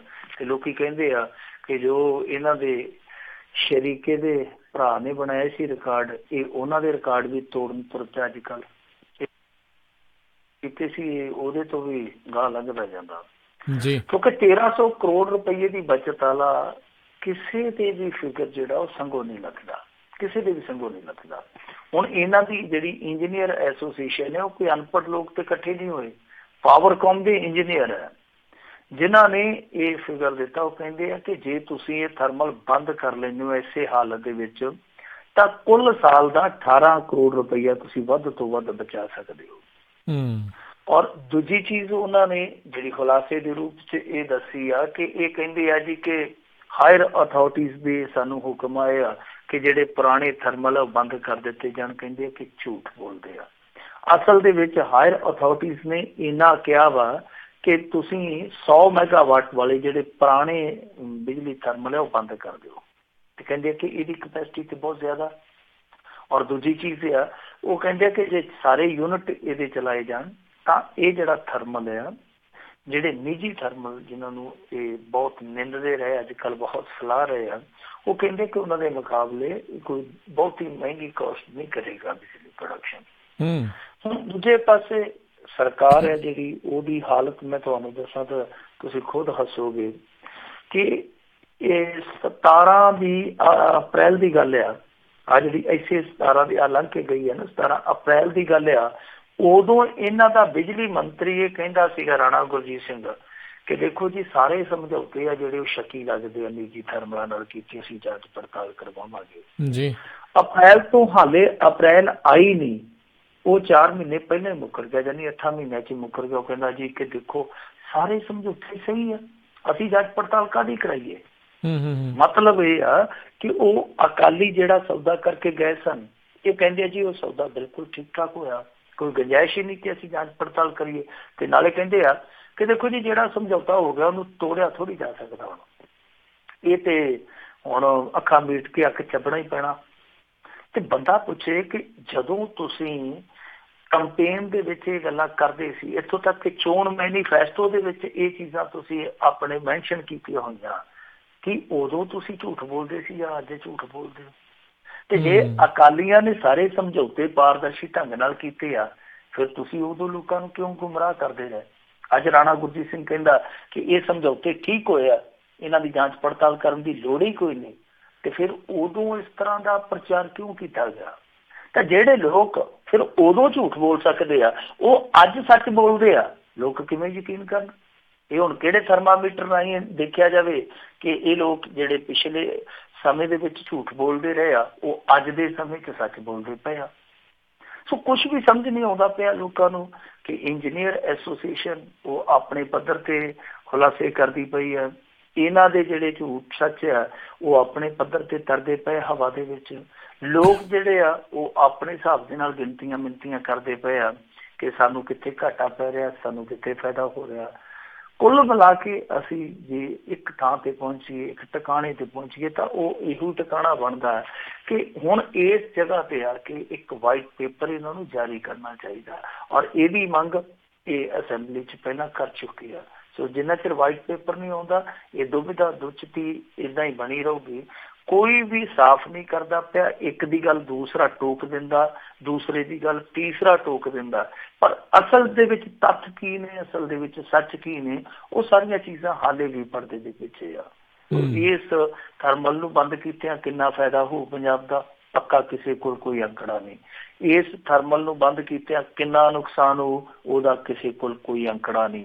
ਇਸ ਥਰਮਲ ਨੂੰ ਬੰਦ ਕਰਨ ਤੋਂ ਬਾਅਦ ਜ਼ਮੀਨ ਦਾ ਕੀ ਹੋਊ, 2200 ਕਿੱਲਾ ਜ਼ਮੀਨ ਜਿਹੜੀ ਆ ਉਹ ਕਿਹੜੇ ਬਾਊ ਕੋਲ ਜਾਊ, ਉਹਦਾ ਕਿਸੇ ਨੂੰ ਕੋਈ ਪਤਾ ਨਹੀਂ। ਇਹਦੇ ਤੇ ਕੀ ਪ੍ਰੋਜੈਕਟ ਲੱਗੂ ਕਿਸੇ ਨੂੰ ਕੋਈ ਪਤਾ ਨਹੀਂ। ਜਨਤਕ ਥਰਮਲ ਬੰਦ ਕਰਕੇ ਨਿੱਜੀ ਥਰਮਲ ਲਾਏ ਜਾਣਗੇ ਜਾਂ ਦੁਬਾਰਾ ਜਨਤਕ ਥਰਮਲ ਲਾਏ ਜਾਣਗੇ, ਇਹਦਾ ਕੋਈ ਪਤਾ ਨਹੀਂ। ਮਤਲਬ ਕਿ ਕਿਸੇ ਚੀਜ਼ ਦਾ ਕੋਈ ਸਪਸ਼ਟ ਉੱਤਰ ਨਹੀਂ। ਸਿਰਫ ਤੇ ਸਿਰਫ ਇਸ ਸਮੇਂ ਥਰਮਲ ਤੇ ਜਿਹੜੀ ਰਾਜਨੀਤੀ ਹੈ ਉਹ ਮਗੀ ਪਈ ਆ, ਯਾਨੀ ਥਰਮਲ ਠੰਡਾ ਹੋ ਗਿਆ, ਇਹਦੇ ਤੇ ਰਾਜਨੀਤੀ ਹੈ ਜਿਹੜੀ ਉਹ ਪੂਰੀ ਤਪੀ ਪਈ ਆ। ਜੀ ਜੀ। ਅਗਲੀ ਜਿਹੜੀ ਆਪਾਂ ਗੱਲ ਕਰ ਲਈਏ, ਕਮੇਟੀ ਜਿਹੜੀ ਕਿਤੇ ਨਾ ਕਿਸੇ ਵਿਵਾਦ ਦੇ ਵਿੱਚ ਜੁੜੀ ਰਹਿੰਦੀ ਆ। ਕਮੇਟੀ ਪ੍ਰਬੰਧ ਵਿੱਚ ਇੱਕ ਹੋਰ ਵਿਵਾਦ ਕਹਿੰਦੇ ਆ ਫਸ ਗਿਆ ਉਹਦੇ ਵਿੱਚ ਆ ਕੇ ਵੀ ਅਖੰਡ ਪਾਠ ਸਾਹਿਬ ਦੇ ਪ੍ਰਕਾਸ਼ ਭੁੱਲਣ ਦੇ ਦੋਸ਼। ਬਸ ਇਹੋ ਹੀ ਕਸਰ ਰਹਿ ਗਈ ਸੀ ਕਿ ਹੁਣ ਅਖੰਡ ਪਾਠ ਵੀ ਭੁੱਲਣ ਲੱਗ ਪਏ ਆ। ਬਾਕੀ ਸਾਰਾ ਕੁਛ ਤੇ ਤਕਰੀਬਨ ਭੁੱਲ ਭੁਲਾਈ ਗਿਆ ਸੀ। ਸਿੱਖੀ ਸਿਧਾਂਤ, ਸਿੱਖੀ ਪਰੰਪਰਾਵਾਂ ਔਰ ਬਹੁਤ ਕੁਛ ਹੋਰ ਭੁੱਲ ਗਏ ਸੀਗੇ। ਹੁਣ ਇਹ ਚੀਜ਼ਾਂ ਹੀ ਰਹਿੰਦੀਆਂ ਸੀਗੀਆਂ। ਦੇਖੋ ਇਹ ਨਾ ਵੀਰ ਦਵਿੰਦਰ ਸਿੰਘ ਆ ਜਿਹੜਾ ਆਪਕਾ ਜੀ, ਉਹਨੇ ਅੱਜ ਇੱਕ ਸਟੇਟਮੈਂਟ ਅਖਬਾਰਾਂ 'ਚ ਲਵਾਈ ਆ। ਉਸ ਸਟੇਟਮੈਂਟ ਨੂੰ ਪੜ੍ਹ ਕੇ ਅੱਖਾਂ ਅੱਡੀਆਂ ਰਹਿ ਜਾਂਦੀਆਂ ਕਿ ਇਹੋ ਜਿਹੀਆਂ ਚੀਜ਼ਾਂ ਵੀ ਇਹਨਾਂ ਗੁਰਦੁਆਰਿਆਂ ਦੇ ਵਿੱਚ ਵਾਪਰ ਗਈਆਂ ਪਈਆਂ, ਜਿਹੜੇ ਇਤਿਹਾਸਕ ਗੁਰਦੁਆਰੇ ਆ ਜਿਨ੍ਹਾਂ ਦਾ ਪ੍ਰਬੰਧ ਬਹੁਤ ਸਿਆਣੇ ਸੂਝਵਾਨ ਲੋਕ ਚਲਾ ਰਹੇ ਆ। ਹੋਇਆ ਕੀ ਆ ਕਿ ਪਿਛਲੇ ਦਿਨ ਹੀ ਤੁਹਾਨੂੰ ਯਾਦ ਹੀ ਹੈ ਬਾਬਾ ਜ਼ੋਰਾਵਰ ਸਿੰਘ, ਬਾਬਾ ਫਤਿਹ ਸਿੰਘ ਜੀ ਹੋਰਾਂ ਦਾ ਜਿਹੜਾ ਸ਼ਹੀਦੀ ਜੋੜ ਮੇਲਾ ਉਹ ਕਰਵਾਇਆ ਗਿਆ। ਇਹ ਕਹਿੰਦੇ ਆ ਕਿ ਰਵਾਇਤ ਦੇ ਮੁਤਾਬਕ 11 ਪੋਹ ਨੂੰ ਗੁਰਦੁਆਰਾ ਜੋਤੀ ਸਰੂਪ ਵਿਖੇ ਪ੍ਰਕਾਸ਼ ਕਰਵਾਏ ਜਾਂਦੇ ਆ 11 ਪੋਹ ਨੂੰ, ਔਰ 13 ਪੋਹ ਨੂੰ ਮਰਿਆਦਾ ਪੂਰਵਕ ਉਹਨਾਂ ਅਖੰਡ ਪਾਠਾਂ ਦੇ ਭੋਗ ਪਾਏ ਜਾਂਦੇ ਆ। ਕਹਿੰਦੇ ਆ ਕਿ ਐਤਕੀ ਹੋਇਆ ਇਹ ਆ ਕਿ ਗੁਰਦੁਆਰੇ ਦਾ ਹੈਡ ਗ੍ਰੰਥੀ ਗਿਆਨੀ ਹਰਪਾਲ ਸਿੰਘ ਮੈਨੇਜਰ ਗੁਰਦੁਆਰਾ ਫਤਿਹਗੜ੍ਹ ਸਾਹਿਬ ਜਸਬੀਰ ਸਿੰਘ ਤੇ ਸ਼੍ਰੋਮਣੀ ਗੁਰਦੁਆਰਾ ਪ੍ਰਬੰਧਕ ਕਮੇਟੀ ਦਾ ਸਥਾਨਕ ਪ੍ਰਬੰਧਕ ਸੀ ਜਿਹੜਾ, ਉਹ ਐਤਕੀ ਇੱਥੇ ਅਖੰਡ ਪਾਠ ਪ੍ਰਕਾਸ਼ ਕਰਵਾਉਣਾ ਹੀ ਭੁੱਲ ਗਿਆ। ਮਤਲਬ ਕਿ ਜਿਹੜਾ ਸ਼ਹੀਦੀ ਜੋੜ ਮੇਲ ਤੇ ਕਰਵਾਇਆ ਜਾਂਦਾ ਹੈ ਅਖੰਡ ਪਾਠ ਪ੍ਰਕਾਸ਼, ਉਹ ਅਖੰਡ ਪਾਠ ਪ੍ਰਕਾਸ਼ ਕਰਵਾਉਣਾ ਹੀ ਭੁੱਲ ਗਏ। ਹੁਣ ਜਦੋਂ ਉਹਨਾਂ ਨੂੰ ਬਾਅਦ ਚ ਚੇਤਾ ਆਇਆ ਉਹ ਤੇਰੀ ਅਖੰਡ ਪਾਠ ਸਾਹਿਬ ਦੇ ਤੇ ਪ੍ਰਕਾਸ਼ ਹੀ ਨਹੀਂ ਕਰਵਾਏ, ਕਹਿੰਦੇ ਹੁਣ ਕੀ ਕਰੀਏ। ਫਿਰ ਕਹਿੰਦੇ ਕਿ ਦਵਾ ਦਵ ਡਾਇਰੀਆਂ ਫੁੱਲਣ ਲੱਗੇ ਕਿ ਕੀ ਇਸ ਤਰੀਕ ਦੇ ਵਿੱਚ ਕਿਸੇ ਹੋਰ ਨੇ ਅਖੰਡ ਪਾਠ ਰਖਵਾਇਆ। ਤਾਂ ਇੱਕ ਅਖੰਡ ਪਾਠ ਰਖਵਾਇਆ ਸੀਗਾ ਦਿੱਲੀ ਦਾ ਕੋਈ ਸਿੱਖ ਸ਼ਰਧਾਲੂ ਸੀ ਦਲਵਿੰਦਰ ਸਿੰਘ ਸਨ ਆਫ ਮਹਿੰਦਰ ਸਿੰਘ, ਜਿਹਨੇ 23 ਅਪ੍ਰੈਲ 2017 ਨੂੰ ਰਸੀਦ ਨੰਬਰ 13,222 ਅਨੁਸਾਰ 25 ਦਸੰਬਰ 2017 ਨੂੰ ਗੁਰਦੁਆਰਾ ਸ਼੍ਰੀ ਜੋਤੀ ਸਰੂਪ ਵਿਖੇ ਇਹ ਅਖੰਡ ਪਾਠ ਪ੍ਰਾਰੰਭ ਕਰਵਾਏ ਸਨ। ਤਾਂ ਫਿਰ ਇਹਨਾਂ ਨੇ ਕੀ ਕੀਤਾ ਕਿ ਉਸ ਸਿੱਖ ਸ਼ਰਧਾਲੂ ਤੋਂ ਅਖੰਡ ਪਾਠ ਉਧਾਰਾ ਕਹਿ ਲਓ ਜਾਂ ਕਹਿ ਲਓ ਕਿ ਗੋਦ ਲੈ ਲਿਆ। ਉਹਨੂੰ ਕਹਿ ਕੇ ਆਪਦਾ ਅਖੰਡ ਪਾਠ ਹੈ ਜਿਹੜਾ ਉਹ ਸਾਨੂੰ ਉਧਾਰਾ ਦੇ ਦੇ ਜਾਂ ਗੋਦ ਦੇ ਦੇ। ਪਤਾ ਨਹੀਂ ਹੁਣ ਇਹ ਸ਼ਬਦ ਜਿਹੜੇ ਆ ਮਰਿਆਦਕ ਵੀ ਹੈ ਜਾਂ ਨਹੀਂ ਮਰਿਆਦਕ, ਪਰ ਇਹਨਾਂ ਨੇ ਕੀਤਾ ਇਹੋ ਹੀ ਆ ਕਿਉਂਕਿ ਪਰਿਭਾਸ਼ਿਤ ਇਹਨਾਂ ਨੂੰ ਅਸੀਂ ਇਸੇ ਤਰੀਕੇ ਨਾਲ ਹੀ ਕਰ ਸਕਦੇ ਹਾਂ ਕਿ ਅਖੰਡ ਪਾਠ ਵੀ ਇਹਨਾਂ ਨੂੰ ਮੰਗਵਾ ਲੈਣਾ ਪਿਆ। ਹੁਣ ਵੀਰ ਦਵਿੰਦਰ ਸਿੰਘ ਲਗਾਤਾਰ ਦੋਸ਼ ਲਾਉਂਦਾ ਪਿਆ ਲਗਾਤਾਰ, ਔਰ ਕਮਾਲ ਦੀ ਗੱਲ ਆ ਕਿ ਕਰਨੈਲ ਸਿੰਘ ਪੰਜੋਲੀ ਵਰਗੇ ਜਿਹੜੇ ਟੌੜੇ ਦੇ ਚੇਲੇ ਆ ਉਹ ਇਸ ਗੁਰਦੁਆਰੇ ਦੇ ਨਾਲ ਸਿੱਧੇ ਤੌਰ ਤੇ ਜੁੜੇ ਹੋਏ ਆ, ਹੋਰ ਵੀ ਸੱਜਣ ਜੁੜੇ ਹੋਏ ਆ। ਉਹਨਾਂ ਤੇ ਇੱਕ ਦੋਸ਼ ਇਹ ਲੱਗਾ ਵੀਰ ਦਵਿੰਦਰ ਸਿੰਘ ਵੱਲੋਂ ਕਿ ਇਹਨਾਂ ਨੇ ਗੁਰੂ ਸਾਹਿਬ ਦੀ ਹਜ਼ੂਰੀ ਦੇ ਵਿੱਚ ਕੈਪਟਨ ਅਮਰਿੰਦਰ ਸਿੰਘ ਨੂੰ ਮੰਗ ਪੱਤਰ ਦਿੱਤਾ ਜੋ ਘੋਰ ਵਗਿਆ। ਉਹਦੇ ਤੇ ਕਰਨੈਲ ਸਿੰਘ ਪੰਜੋਲੀ ਦਾ ਰਿਐਕਸ਼ਨ ਜ਼ਰੂਰ ਆਇਆ। ਉਹਨਾਂ ਨੇ ਕਿਹਾ ਜੀ ਕਿ ਅਸੀਂ ਉਸ ਲਾਂਘੇ ਨੂੰ ਵਿਰਾਸਤੀ ਦਰਜਾ ਦੇਣ ਦੀ ਮੰਗ ਕੀਤੀ ਹੈ ਜੋ ਲਾਂਘਾ ਵਰਤਿਆ ਗਿਆ ਸੀਗਾ ਗੁਰੂ ਸਾਹਿਬ ਦੇ ਸਾਹਿਬਜ਼ਾਦਿਆਂ ਨੂੰ ਔਰ ਗੁਰੂ ਸਾਹਿਬ ਦੀ ਮਾਤਾ ਜੀ ਨੂੰ ਇੱਥੇ ਲਿਆਉਣ ਲਈ। ਉਸ ਲਾਂਘੇ ਨੂੰ ਅਸੀਂ ਵਿਰਾਸਤੀ ਦਰਜਾ ਦਿਵਾਉਣ ਲਈ ਮੰਗ ਪੱਤਰ ਦਿੱਤਾ ਸੀ। ਇਹਦੇ 'ਚ ਕੀ ਬੇਅਦਬੀ ਹੋ ਗਈ? ਚਲੋ ਉਹ ਇਹਨਾਂ ਨੇ ਪ੍ਰਤੀਕਰਮ ਤੇ ਦਿੱਤਾ, ਪਰ ਇਸ ਮੁੱਦੇ ਤੇ ਹੁਣ ਤੱਕ ਕੋਈ ਵੀ ਪ੍ਰਤੀਕਰਮ ਨਹੀਂ ਆਇਆ ਕਿ ਆਖਰ ਇਹ ਗਲਤੀ ਕੀਤੀ ਸੀ, ਇਹ ਸਭ ਕੁਛ ਕਿਉਂ ਵਾਪਰਿਆ, ਜਾਂ ਜਿਹੜਾ ਵੀਰ ਦਵਿੰਦਰ ਸਿੰਘ ਦੋਸ਼ ਲਾਉਂਦਾ ਪਿਆ ਉਹ ਸੱਚ ਹੈ ਜਾਂ ਝੂਠ ਆ। ਯਾਨੀ ਇਹਦਾ ਮਤਲਬ ਆ ਕਿ ਪ੍ਰਤੀਕਰਮ ਕੋਈ ਨਹੀਂ ਆਇਆ, ਕੋਈ ਪ੍ਰਤੀਕਿਰਿਆ ਨਹੀਂ ਆਈ। ਸੋ ਇਹ ਸਮਝਿਆ ਜਾ ਸਕਦਾ ਕਿ ਮਾਮਲਾ ਕਿਤੇ ਨਾ ਕਿਤੇ ਗੜਬੜ ਹੈ, ਕਿਉਂਕਿ ਇੱਥੋਂ ਤੱਕ ਕਿ ਰਸੀਦ ਨੰਬਰ ਦਿੱਤਾ ਗਿਆ ਵੀਰ ਦਵਿੰਦਰ ਸਿੰਘ ਵੱਲੋਂ, ਇਹਦਾ ਮਤਲਬ ਹੈ ਕਿ ਸਾਰੇ ਤੱਥ ਉਹਨਾਂ ਦੇ ਕੋਲ ਆ। ਹੁਣ ਇਸ ਭੁੱਲ ਦੀ ਜਿੱਥੋਂ ਤੱਕ ਗੱਲ ਆ, ਉਹ ਭੁੱਲ ਤੇ ਹੋ ਜਾਂਦੀ, ਸਧਾਰਨ ਗੱਲ ਆ ਕਿ ਕਈ ਵਾਰ ਬੰਦਾ ਉਖੜ ਜਾਂਦਾ, ਉਹ ਕਹਿੰਦਾ ਕਿ ਸ਼ਾਇਦ ਉਹਦੀ ਜ਼ਿੰਮੇਵਾਰੀ, ਉਹ ਕਹਿੰਦਾ ਸ਼ਾਇਦ ਉਹਦੀ ਜ਼ਿੰਮੇਵਾਰੀ। ਪਰ ਜਿਸ ਤਰੀਕੇ ਨਾਲ ਭੁੱਲ ਨੂੰ ਲੁਕਾਇਆ ਗਿਆ, ਛੁਪਾਇਆ ਗਿਆ, ਇਹ ਗੱਲ ਜ਼ਿਆਦਾ ਰੜਕਦੀ ਹੈ, ਕਿਉਂਕਿ ਭੁੱਲ ਹੋ ਜਾਣੀ ਸੁਭਾਵਿਕ ਆ। ਪਰ ਜਿਸ ਤਰੀਕੇ ਨਾਲ ਭੁੱਲ ਨੂੰ ਲੁਕਾਉਣ ਦਾ ਯਤਨ ਕੀਤਾ ਗਿਆ, ਜਿਸ ਤਰੀਕੇ ਨਾਲ ਅਖੰਡ ਪਾਠ ਕਿਸੇ ਤੋਂ ਲਿਆ ਗਿਆ, ਇਹ ਸਾਰੀਆਂ ਚੀਜ਼ਾਂ ਜਿਹੜੀਆਂ ਉਹ ਮੇਰੇ ਖਿਆਲ ਦੇ ਨਾਲ ਜ਼ੇਰੇ ਚਰਚਾ ਹੈ। ਉਹ ਚਰਚਾ ਹੋਣੀ ਵੀ ਚਾਹੀਦੀ ਉਹਨਾਂ ਤੇ, ਕਿਉਂਕਿ ਦੇਖੋ ਇੱਕ ਸਧਾਰਨ ਇਹਨਾਂ ਦਾ SGPC ਕਰਮਚਾਰੀ ਕੋਈ ਗਲਤੀ ਕਰ ਲਵੇ ਤੇ ਉਹਨੂੰ ਇਹ ਪਰਵਾਨਾ ਫੜਾ ਦਿੰਦੇ ਕਿ ਜਾ ਕਾਕਾ ਜਾ ਗੁਰਦੁਆਰਾ ਧਮਧਾਨ ਸਾਹਿਬ ਚਲਾ ਜਾ, ਜੇਲ੍ਹ ਚਲਾ ਜਾ, ਤੇਰੀ ਇਹੋ ਸਜ਼ਾ। ਤੇ ਜੇ ਕੋਈ ਥੋੜੀ ਜਿਹੀ ਜ਼ਿਆਦਾ ਗਲਤੀ ਕਰ ਲਵੇ ਉਹਨੂੰ ਪੱਕਾ ਹੀ ਪਰਵਾਨਾ ਫੜਾ ਕੇ ਕਹਿੰਦੇ ਕਾਕਾ ਹੁਣ ਜਾ ਤੂੰ ਆਪਣੇ ਘਰੇ ਪੱਟਾ ਦੱਥਾ ਪਾ ਲਈ, ਇੱਥੇ ਤੇਰਾ ਕੋਈ ਕੰਮ ਕਾਰ ਨਹੀਂ ਹੈ। ਤਾਂ ਏਡੇ ਵੱਡੇ ਲੋਕ, ਏਡੇ ਵੱਡੇ ਪ੍ਰਬੰਧਕ ਲੋਕ ਜਦੋਂ ਭੁੱਲ ਕਰਦੇ ਆ ਤੇ ਉਹਨਾਂ ਦੀ ਭੁੱਲ ਨੂੰ ਛਪਾਉਣਾ, ਇਹ ਮੇਰੇ ਖਿਆਲ ਦੇ ਨਾਲ ਬਹੁਤ ਬਹੁਤ ਅਜੀਬੋ ਗਰੀਬ ਦੀ ਪ੍ਰਥਾ ਹੈ। ਸੋ ਇਸ ਪ੍ਰਥਾ ਨੂੰ ਜਿਹੜੇ ਲੋਕ ਚਲਾਉਂਦੇ ਪਏ ਆ ਉਹ ਹਾਲੇ ਵੀ ਬੋਲਣਗੇ ਜਾਂ ਹਾਲੇ ਵੀ ਖਾਮੋਸ਼ ਰਹਿਣਗੇ। ਮੇਰੇ ਖਿਆਲ ਦੇ ਨਾਲ ਦੋਹਾਂ ਹੀ ਸੂਰਤਾਂ 'ਚ ਇਹ ਦੇਖਣਾ ਦਿਲਚਸਪ ਰਹੂਗਾ ਕਿ ਉਹ ਮੌਨ ਧਾਰਨ ਕਰਦੇ ਆ ਜਾਂ ਬੋਲਦੇ ਆ। ਜੇ ਬੋਲਦੇ ਆ ਤਾਂ ਵੀ ਇੱਕ ਇਤਫਾਕ ਹੋਏਗਾ, ਜੇ ਮੌਨ ਧਾਰਨ ਕਰਕੇ ਰੱਖਦੇ ਆ ਤੇ ਇਹ ਤੇ ਬਹੁਤ ਖਤਰਨਾਕ ਇਤਫਾਕ ਹੋਏਗਾ। ਜੀ ਜੀ, ਅਗਲੀ ਮਿੰਟੋ ਜੀ ਗੱਲ ਕਰਦੇ ਹਾਂ। ਕਿਸਾਨਾਂ ਦਾ ਕਰਜ਼ਾ ਮਾਫ਼ ਕਰਨ ਦੀ ਕਵਾਇਦ ਪੰਜਾਬ ਸਰਕਾਰ ਨੇ ਵਿੱਢੀ। ਦੇਖੋ ਇਹ ਕਵਾਇਦ ਜਿਹੜੀ ਆ ਉਹ ਸ਼ੁਰੂ ਹੋ ਚੁੱਕੀ ਆ ਔਰ ਲਿਸਟਾਂ ਲੱਗਣੀਆਂ ਸ਼ੁਰੂ ਹੋ ਗਈਆਂ, ਪਰ ਜਿਹੜੀ ਪੈਂਦੀ ਸੱਟੇ ਖਬਰ ਆਉਂਦੀ ਪਈ ਆ ਉਹ ਇਹ ਆ ਕਿ ਜਿੰਨੇ ਕਿਸਾਨ ਕਰਜ਼ਈ ਸੀ ਉਹਨਾਂ ਦੇ ਵਿੱਚੋਂ ਮਹਿਜ਼ ਚੌਥਾ ਕੁ ਹਿੱਸਾ ਇਸ ਜਦ 'ਚ ਆ ਰਿਹਾ ਮੁੱਢਲੇ ਤੌਰ ਤੇ ਜਿਹੜੀ ਜਾਣਕਾਰੀ ਆ ਰਹੀ ਹੈ। ਔਰ ਇਹਦੇ ਵਿੱਚ ਵੀ ਇਹਨਾਂ ਨੇ ਜੋ ਕ੍ਰਾਈਟੇਰੀਆ ਰੱਖਿਆ, ਕ੍ਰਾਈਟੇਰੀਆ ਜਿਹੜਾ ਅਪਣਾਇਆ ਇਹਨਾਂ ਨੇ, ਉਹ ਇਹੋ ਹੀ ਆ ਕਿ 2.5 ਕਿੱਲਿਆਂ ਤੋਂ ਥੱਲੇ ਥੱਲੇ ਜਿਹਦਾ ਕਰਜ਼ਾ 2 ਲੱਖ, ਉਹਨਾਂ ਕਿਸਾਨਾਂ ਦਾ ਕਰਜ਼ਾ ਮਾਫ਼ ਹੋਊਗਾ। ਪਰ ਸ਼ਿਕਾਇਤਾਂ ਇਹ ਆਉਣ ਰਹੀਆਂ ਕਿ ਜਿਨ੍ਹਾਂ ਦੀ 9-9 ਕਨਾਲਾਂ ਜ਼ਮੀਨ ਆ, ਕਿੱਲਿਆਂ 'ਚ ਨਹੀਂ ਹੈ, ਕਨਾਲਾਂ 'ਚ ਹੈ ਜਿਨ੍ਹਾਂ ਦੇ ਕੋਲ, ਉਹ ਵੀ ਕਰਵਾਉਂਦੇ ਪਏ ਕਿ ਸੂਚੀ ਦੇ ਵਿੱਚ ਸਾਡਾ ਨਾਂ ਨਹੀਂ ਆਇਆ। ਹਾਲਾਂਕਿ ਅੱਜ ਦੁਪਹਿਰ ਤੱਕ, ਸੋਮਵਾਰ ਦੁਪਹਿਰ ਤੱਕ ਇਹਨਾਂ ਨੇ ਕਿਹਾ ਸੀਗਾ ਕਿ ਆਪੋ ਆਪਣੀਆਂ ਸੁਸਾਇਟੀਆਂ ਦੇ ਵਿੱਚ ਜਾ ਕੇ ਤੁਸੀਂ ਇਤਰਾਜ਼ ਦਰਜ ਕਰਾ ਸਕਦੇ ਹੋ, ਪਰ ਬਾਵਜੂਦ ਇਸ ਤੇ ਬਹੁਤ ਸਾਰੀਆਂ ਕਹਾਣੀਆਂ ਹੋਰ ਨਿਕਲ ਕੇ ਸਾਹਮਣੇ ਆਉਂਦੀਆਂ ਪਈਆਂ। ਅੱਜ ਇੱਕ ਪੱਤਰਕਾਰ ਗਿੱਦੜਬਾਹਾ ਇਲਾਕੇ ਦੇ ਉਹ ਲਿਖਦੇ ਪਏ ਸਨ, ਉਹਨਾਂ ਨੇ ਇੱਥੋਂ ਤੱਕ ਦਾਅਵਾ ਕੀਤਾ, ਉਹ ਕਹਿੰਦੇ ਆ ਕਿ ਕੱਲ੍ਹ ਤੱਕ ਅਸੀਂ ਤਫਸੀਲ ਨਾਲ ਰਿਪੋਰਟ ਛਾਪ ਦੇਵਾਂਗੇ, ਪਰ ਮੁੱਢਲੇ ਤੌਰ ਤੇ ਜਿਹੜੇ ਸਾਡੇ ਕੋਲ ਤੱਥ ਹੱਥ 'ਚ ਨੇ ਉਹ ਉਹਨਾਂ ਦੀ ਬਿਨਾਹ ਤੇ ਅਸੀਂ ਕਹਿ ਸਕਦੇ ਹਾਂ ਕਿ ਵੱਡੇ ਵੱਡੇ ਜਿਹੜੇ ਲੈਂਡਲੋਰਡ ਆ, ਯਾਨੀ ਇੱਕ ਪਾਸੇ ਤੇ ਇਹਨਾਂ ਦਾ ਕ੍ਰਾਈਟੇਰੀਆ ਇਹ ਕਹਿੰਦਾ ਵਾ ਕਿ 2.5 ਕਿੱਲਿਆਂ ਤੱਕ ਹੀ ਕਰਜ਼ਾ ਜਿਹੜਾ ਉਹ ਮਾਫ਼ ਕਰਾਂਗੇ, ਯਾਨੀ 5 ਕਿੱਲਿਆਂ ਵਾਲੇ ਕੋਲ ਜੇ 2 ਲੱਖ ਦਾ ਕਰਜ਼ਾ ਹੈ ਤਾਂ ਉਹਦੀ ਮਾਫ਼ੀ ਨਹੀਂ ਹੋਏਗੀ। ਤਾਂ ਇੱਧਰ ਉਹ ਕਹਿੰਦੇ ਆ ਕਿ ਜਿਹੜੇ ਲੈਂਡਲੋਰਡ ਆ, ਵੱਡੇ ਵੱਡੇ ਮਰੱਬਿਆਂ ਵਾਲੇ ਆ ਜਿਹੜੇ, ਉਹਨਾਂ ਦੇ ਨਾਮ ਵੀ ਪਾਏ ਜਾ ਰਹੇ, ਉਹਨਾਂ ਨੂੰ ਵੀ ਗਫਾ ਦੇਣ ਦਾ ਯਤਨ ਕੀਤਾ ਜਾ ਰਿਹਾ। ਮਤਲਬ ਕਿ ਜਿਹੜੇ ਯੋਗ ਲੋਕ ਆ, ਜਿੱਦਾਂ ਮੈਂ ਤੁਹਾਨੂੰ ਦੱਸਿਆ ਕਿ 9 ਕਨਾਲਾਂ ਵਾਲਾ ਕਿਸਾਨ ਇੱਕ ਜੋਗਿੰਦਰ ਸਿੰਘ ਆ ਲੁਧਿਆਣੇ ਜ਼ਿਲ੍ਹੇ ਦਾ, ਉਹ ਕਹਿੰਦਾ ਕਿ ਮੇਰੇ ਸਿਰ ਕਰਜ਼ਾ 2 ਲੱਖ, ਪਰ ਮੇਰਾ ਨਾਂ ਹੈ ਨਹੀਂ ਸੂਚੀ 'ਚ। ਜਦ ਦੂਜੇ ਪਾਸੇ ਇੱਦਾਂ ਦੀਆਂ ਖਬਰਾਂ ਆਉਣੀਆਂ ਵੀ ਸ਼ੁਰੂ ਹੋ ਗਈਆਂ ਕਿ ਜਿਹੜੇ ਮਰੱਬਿਆਂ ਵਾਲੇ ਆ ਉਹ ਮੌਜਾਂ ਲੁੱਟ ਸਕਦੇ ਆ, ਪੂਰਾ ਪ੍ਰਬੰਧ ਕੀਤਾ ਗਿਆ ਕਿ ਉਹਨਾਂ ਨੂੰ ਇਹ ਕਰਜ਼ੇ ਦਾ ਲੱਡੂ ਆ ਜਿਹੜਾ ਉਹ ਚੁੱਪ ਚੁਪੀਤੇ ਫੜਾ ਦਿੱਤਾ ਜਾਵੇ। ਸੋ ਉਹੀ ਹੋ ਰਿਹਾ ਜਿਹੜੀ ਅਸੀਂ ਕਿਆਸ ਰਾਈ ਮੇਰੇ ਖਿਆਲ ਦੇ ਨਾਲ ਅੱਜ ਤੋਂ 6-7 ਮਹੀਨੇ ਪਹਿਲਾਂ ਤੋਂ ਲਾਉਂਦੇ ਆ ਰਹੇ ਹਾਂ ਕਿ ਆਹੀ ਕੁਛ ਹੋਏਗਾ। ਜਦੋਂ ਕਰਜ਼ਾ ਮਾਫ਼ੀ ਆਈ ਉਦੋਂ ਇਸ ਤਰ੍ਹਾਂ ਦੀ ਗੜਬੜ ਜਿਹੜੀ ਹੈ ਉਹ ਸਾਹਮਣੇ ਆਊਗੀ। ਬਹੁਤ ਘੱਟ ਲੋਕ ਇਸ ਕਰਜ਼ ਮਾਫ਼ੀ ਦੀ ਜਦ ਚਾਹੁੰਣਗੇ। ਤੀਜਾ ਇਹ ਆ ਕਿ ਇਹ ਇੱਕ ਹੁਣ ਬਚਣ ਦਾ ਰਸਤਾ ਹੈ। ਉੱਦਾਂ ਤੇ ਜੇ ਅਸੀਂ ਦੇਖੀਏ ਕੁੱਲ ਮਿਲਾ ਕੇ ਜਿਹੜਾ ਇਹਨਾਂ ਨੇ ਕਰਜ਼ਾ ਮਾਫ਼ ਕਰਨਾ ਬਹੁਤ ਥੋੜ੍ਹਾ ਕਰਜ਼ਾ, ਵੈਸੇ ਇਹਨਾਂ ਦੀ ਉਹ ਜਿਹੜੀ ਕਰਜ਼ਾ ਵਾਲੀ ਸੀਗੀ ਨਾ ਚਾਲ ਢਾਲ, ਉਹ ਬਦਲ ਕੇ ਸੁੰਗੜ ਕੇ ਥੋੜ੍ਹੀ ਜਿਹੀ ਰਕਮ ਤੇ ਆ ਗਈ ਆ।